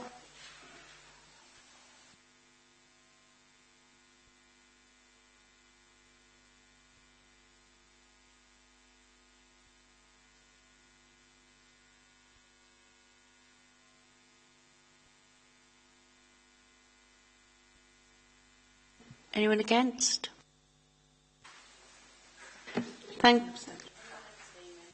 Anyone abstaining? Sorry, one. Thank you. Thank you, members. The recommendations in the report are agreed. We'll move on to agenda item 14, motions on notice. Councillor Mary Barnett, can you present your motion for us, please? Thank you, Madam Mayor. And certainly when you consider the far-ranging items on our agenda today, I don't think anyone listening could accuse us of not giving our full attention to providing the best possible service for our residents, from the cradle to the grave, or perhaps in terms of my motion, from the crib to the crematorium. My motion is: Torfaen County Borough Council asks the Gwent Crematorium Joint Committee to consider extending opening hours for funeral services during critical periods, including the possibility of Saturday morning services. There has been a lengthy waiting list, sometimes of over 4 weeks, for cremation services this winter, causing extra sadness for bereaved families and friends. Extended opening hours would help ease the anguish felt by the bereaved. And you can see in the rationale, although we have been fortunate to avoid any great influenza or other type of epidemic this winter, there has still been a long waiting period for bereaved families, and an increase, no doubt, in pressures on the crematorium staff and local funeral directors and mortuaries. There are often critical periods during the year when death rates are higher than normal, including, no doubt, in very hot summers.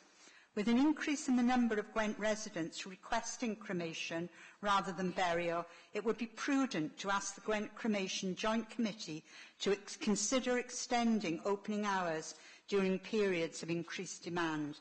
The lead authority for Gwent Crematorium is Newport City Council, and Councillor Nigel Davis is our representative on the committee. And could I say, before perhaps you open a debate, that I'm grateful to Nigel for giving me certain information, though he's not able to be here today, and in particular to Mr Duggan, the Senior Superintendent at the Gwent Crematorium, who took time out of a very busy schedule to talk me through some of the issues. And I'm sure members will be interested to know that approximately 3,000 crematorium services and cremations are placed each year in Gwent Crematorium. We do have special arrangements for pandemics, such as bird flu or the possibility of Ebola, etc. The reason for the increase in waiting time is an increase in the demand, as you know, for cremation. Apparently, culture in our community has changed somewhat. It used to be the norm to have a religious service either in the home or in a church or chapel, then followed by a short crematorium service. Now more people are foregoing the sacred service in places of worship and go in some cases for extended services in the crematorium. And there has been, I understand, and it's very sad to say this, a greater increase for crematorium services or committals for, and it's a rather cold, clinical, but official term I have to use here, non-viable fetuses, where people increasingly are wanting to mark miscarriages and early death, etc. There has been a pressure on storing bodies in mortuaries and undertakers, and indeed at local hospitals. I did, by the way, thank Mr Duggan on all our behalf for the work that his staff has put in. The service they provide with dealing with recently bereaved families is always very sensitive and helpful. And as all of you know, who like me have probably been attending many services at the crematorium this winter, the grounds and the whole environment is serene, tranquil and most appropriate for people who wish to pay their last respects after cremation. So my own personal view is, and perhaps it's something that the Gwent Crematorium Committee will look at, is that there is a need for another crematorium in Gwent now because of the increased population, but that's something that they must consider. So I present the motion, Madam. Thank you. Is the motion seconded? Yes. Members, do you have any comments or questions? Councillor Evans. Thank you, Madam Mayor. Just to say that I share Mary's concerns relating to the anguish that families have to endure because of the long length of getting an interment, and I would support the motion.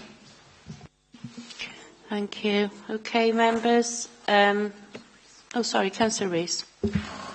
I fully support the motion. I just want some clarification about whether the early morning slots are fully utilised now. Shall I answer that? Because Mr Duggan did give me a timetable without identifying people, obviously. It seems that some undertakers, particularly if they have to travel right across Gwent, would prefer not to have early morning slots. I must say, though, that the new crematorium in Barry has extended its hours. The last service there is 5 o'clock, and I believe they do Saturday services as well. And those are all issues, I think, where we have to listen to the advice of the professionals and those who serve on the committee about the practicality of it.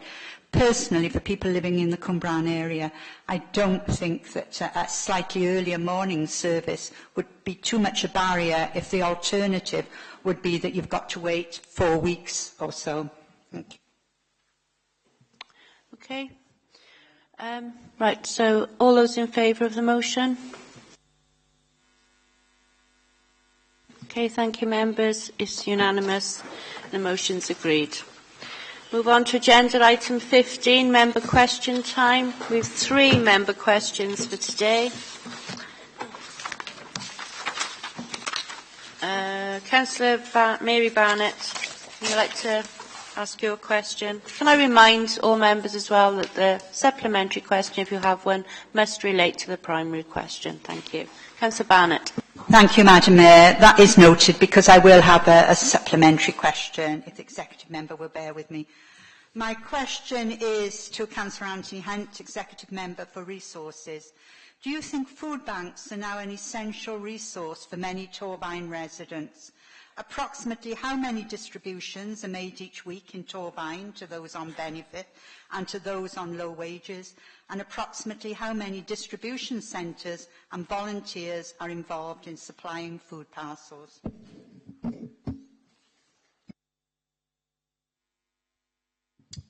Food banks are now undoubtedly an essential resource for an increasing number of Torvine residents. Across the UK, demand at food banks has grown dramatically, with increasing numbers of people, particularly those in work but on low pay or unreliable contracts, struggling to feed themselves and their families. Indeed, local food banks now report that about half the people they help are in work on low wages rather than unemployed. That's something that should concern us all in this day and age, but the volunteers helping run food banks locally also show the very best of our communities in action. And I want to pay tribute to those who give their time to help run them and to those who donate food for people in need. The Eastern Valley Food Bank is part of the Trussell Trust and operates 4 distribution centres across the borough. They rely on public donations of food from collections at local supermarkets, churches and employers, including this council. They run a voucher scheme to refer people to the service, and they provide 3 days' worth of food. They now average 120 customers per week. They employ 1 centre manager who is supported by over 50 volunteers. Helping Hands is run by Victory Church and is based in Springfield Industrial Estate. They help around 20 to 25 people per week, with volunteers donating food and helping run the service. Thirdly, Cold Barn Farm work with the Jesus Cares group, providing around 80 food parcels each week made up of donated food. In addition, they've set up a service with Fair Share to provide chilled goods to customers at a greatly discounted cost to help those struggling to get by. So there is certainly a demand for food banks in Torvine, with around 225 customers per week using the service and a significant number of volunteers engaged in distributing food parcels from centres spread across the borough. The council supports 2 of the 3 services through a third sector grant, and all of them through promotion and frontline services, referring customers and working with them to help with longer term solutions. Thank you. Do you have a supplementary, Councillor Barnett? Yes, I do. Thank you, Anthony, for those shocking statistics. And I'm sure most of us have had first-hand knowledge of what's happening in our valley and indeed perhaps in other areas of Pan Gwent. My supplementary question, I'll give you the reason why afterwards, is do you think this is mainly a problem for working class areas, or is it universal throughout most areas of the UK? The reason why I ask is I looked at one of the most affluent constituencies in the UK, in England, in Oxfordshire, where, for example, in one of the central wards, 1 in 3 children have been classed as living in poverty. So I think it's not solely a matter for the working class areas of our country. This is one of the wealthiest ones. And incidentally, the MP there is well known to you. It's Mr. David Cameron. Thank you. Certainly, that's one of the 2 sort of perhaps concerning statistics in this area. If you look at the Trussell Trust website, they'll show the level of increased demand. Excuse me, Councillor Hearn, I'm sorry to interrupt, but obviously we are in the purdah period and we have a supplemental question that is, has a political bent. So can I ask that your answer just is in relation to, I think it's a very long question, just in relation to the areas, very generally, please. It will be. No, the surprising statistic, perhaps, is the one that I've just said about the fact that a majority of the people using food banks aren't, in fact, out of work, but are on low wages, and that's a concerning point, I think. Secondly, that it's not just areas, although predominantly it is areas, I should say, more affected by benefit reform. And also it's the exponential rise in demand in preceding years. Thank you. Councillor Rees. This is for the Executive Member for Education. Is safeguarding in Torvine schools a top priority? Thank thanks for the question, Councillor Rees. The short answer, of course, is that, yes, of course, safeguarding in Torfaen schools is a top priority. Not only is it a top priority, but it is indeed the priority under which all others are subsumed. It has been and will continue to be of paramount importance to us, and we very much recognise the need to maintain our focus in achieving the highest standards in this respect. To this end, our Education Service provides clear and unambiguous guidance to head teachers and governing bodies based on best practice, lessons learned from previous cases and, of course, national guidance. In addition, we regularly support schools in reviewing their practices. Through joint reviews with the Education Service, school staff and governors come together to ensure that they have both effective policies and practices that ensure risks to our children are minimised and managed effectively. A programme of training for all central staff and key personnel in schools, commissioned directly by our Education Service, is currently being delivered. We continue to work closely with the local Safeguarding of Children's Board and its training subgroup to ensure that there is a wide and relevant training offer for all central and schools-based staff and governors. We will continue to closely monitor our safeguarding performance and improve it where we can. We will also work closely with our statutory partners to minimise and manage risk to children in all of our settings. So yes, safeguarding continues to be our first priority. And why wouldn't it be?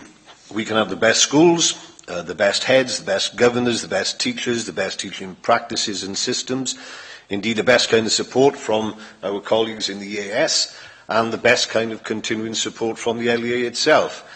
But it will be worthless without an effective, sustainable and successful safeguarding regime. And I suppose to end with, I'm minded of this notion, first do no harm, and that should be our mantra, and indeed is. First do no harm, then teach. I can't think of any other way around it. It ought to be. Thank you. Do you have a supplementary, Councillor Rees? I'm glad to hear that. The number of safeguarding cases that secondary schools are handling is increasing, which means the demands on school resources are also increasing.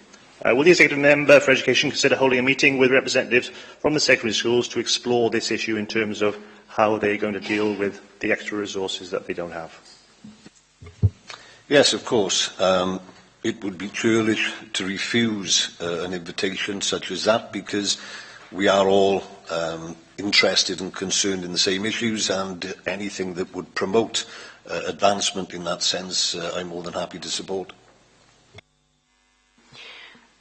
Councillor Rees, you have a second question now? My next question is for the Leader. Please can the Leader provide an update on Torfaen Council's policy concerning entrepreneurship? Thank you for that question, Jeffries. Entrepreneurship is actively supported by Torfaen CBC by the provision of the Enterprise Facilities Programme, low finance business start-up loans in partnership with the Gateway Credit Union and low-cost business incubation units in the Springboard Business Innovation Centre in partnership with IndieCube. Latest Welsh Government statistics, Wales information indicates that the number of start-up businesses has steadily increased from a low of 180 in 2010 to 250 in 2013. Whilst other statistics show that self-employment has risen from 2,900 in September 2009 to 3,600 in September 2014. As illustrated, it is the Council policy to encourage entrepreneurship wherever possible. In addition, when the Council launches the Wisdom, Wealth and Wellbeing project later this year, there will be an opportunity for people in Torfaen looking to start a business to be linked to the online members. Councillor Rees, do you have a supplementary? Thank you for that, Leader. Conwy Council, which is a Plaid Cymru-led council, recently won the Entrepreneurial Council of the Year award.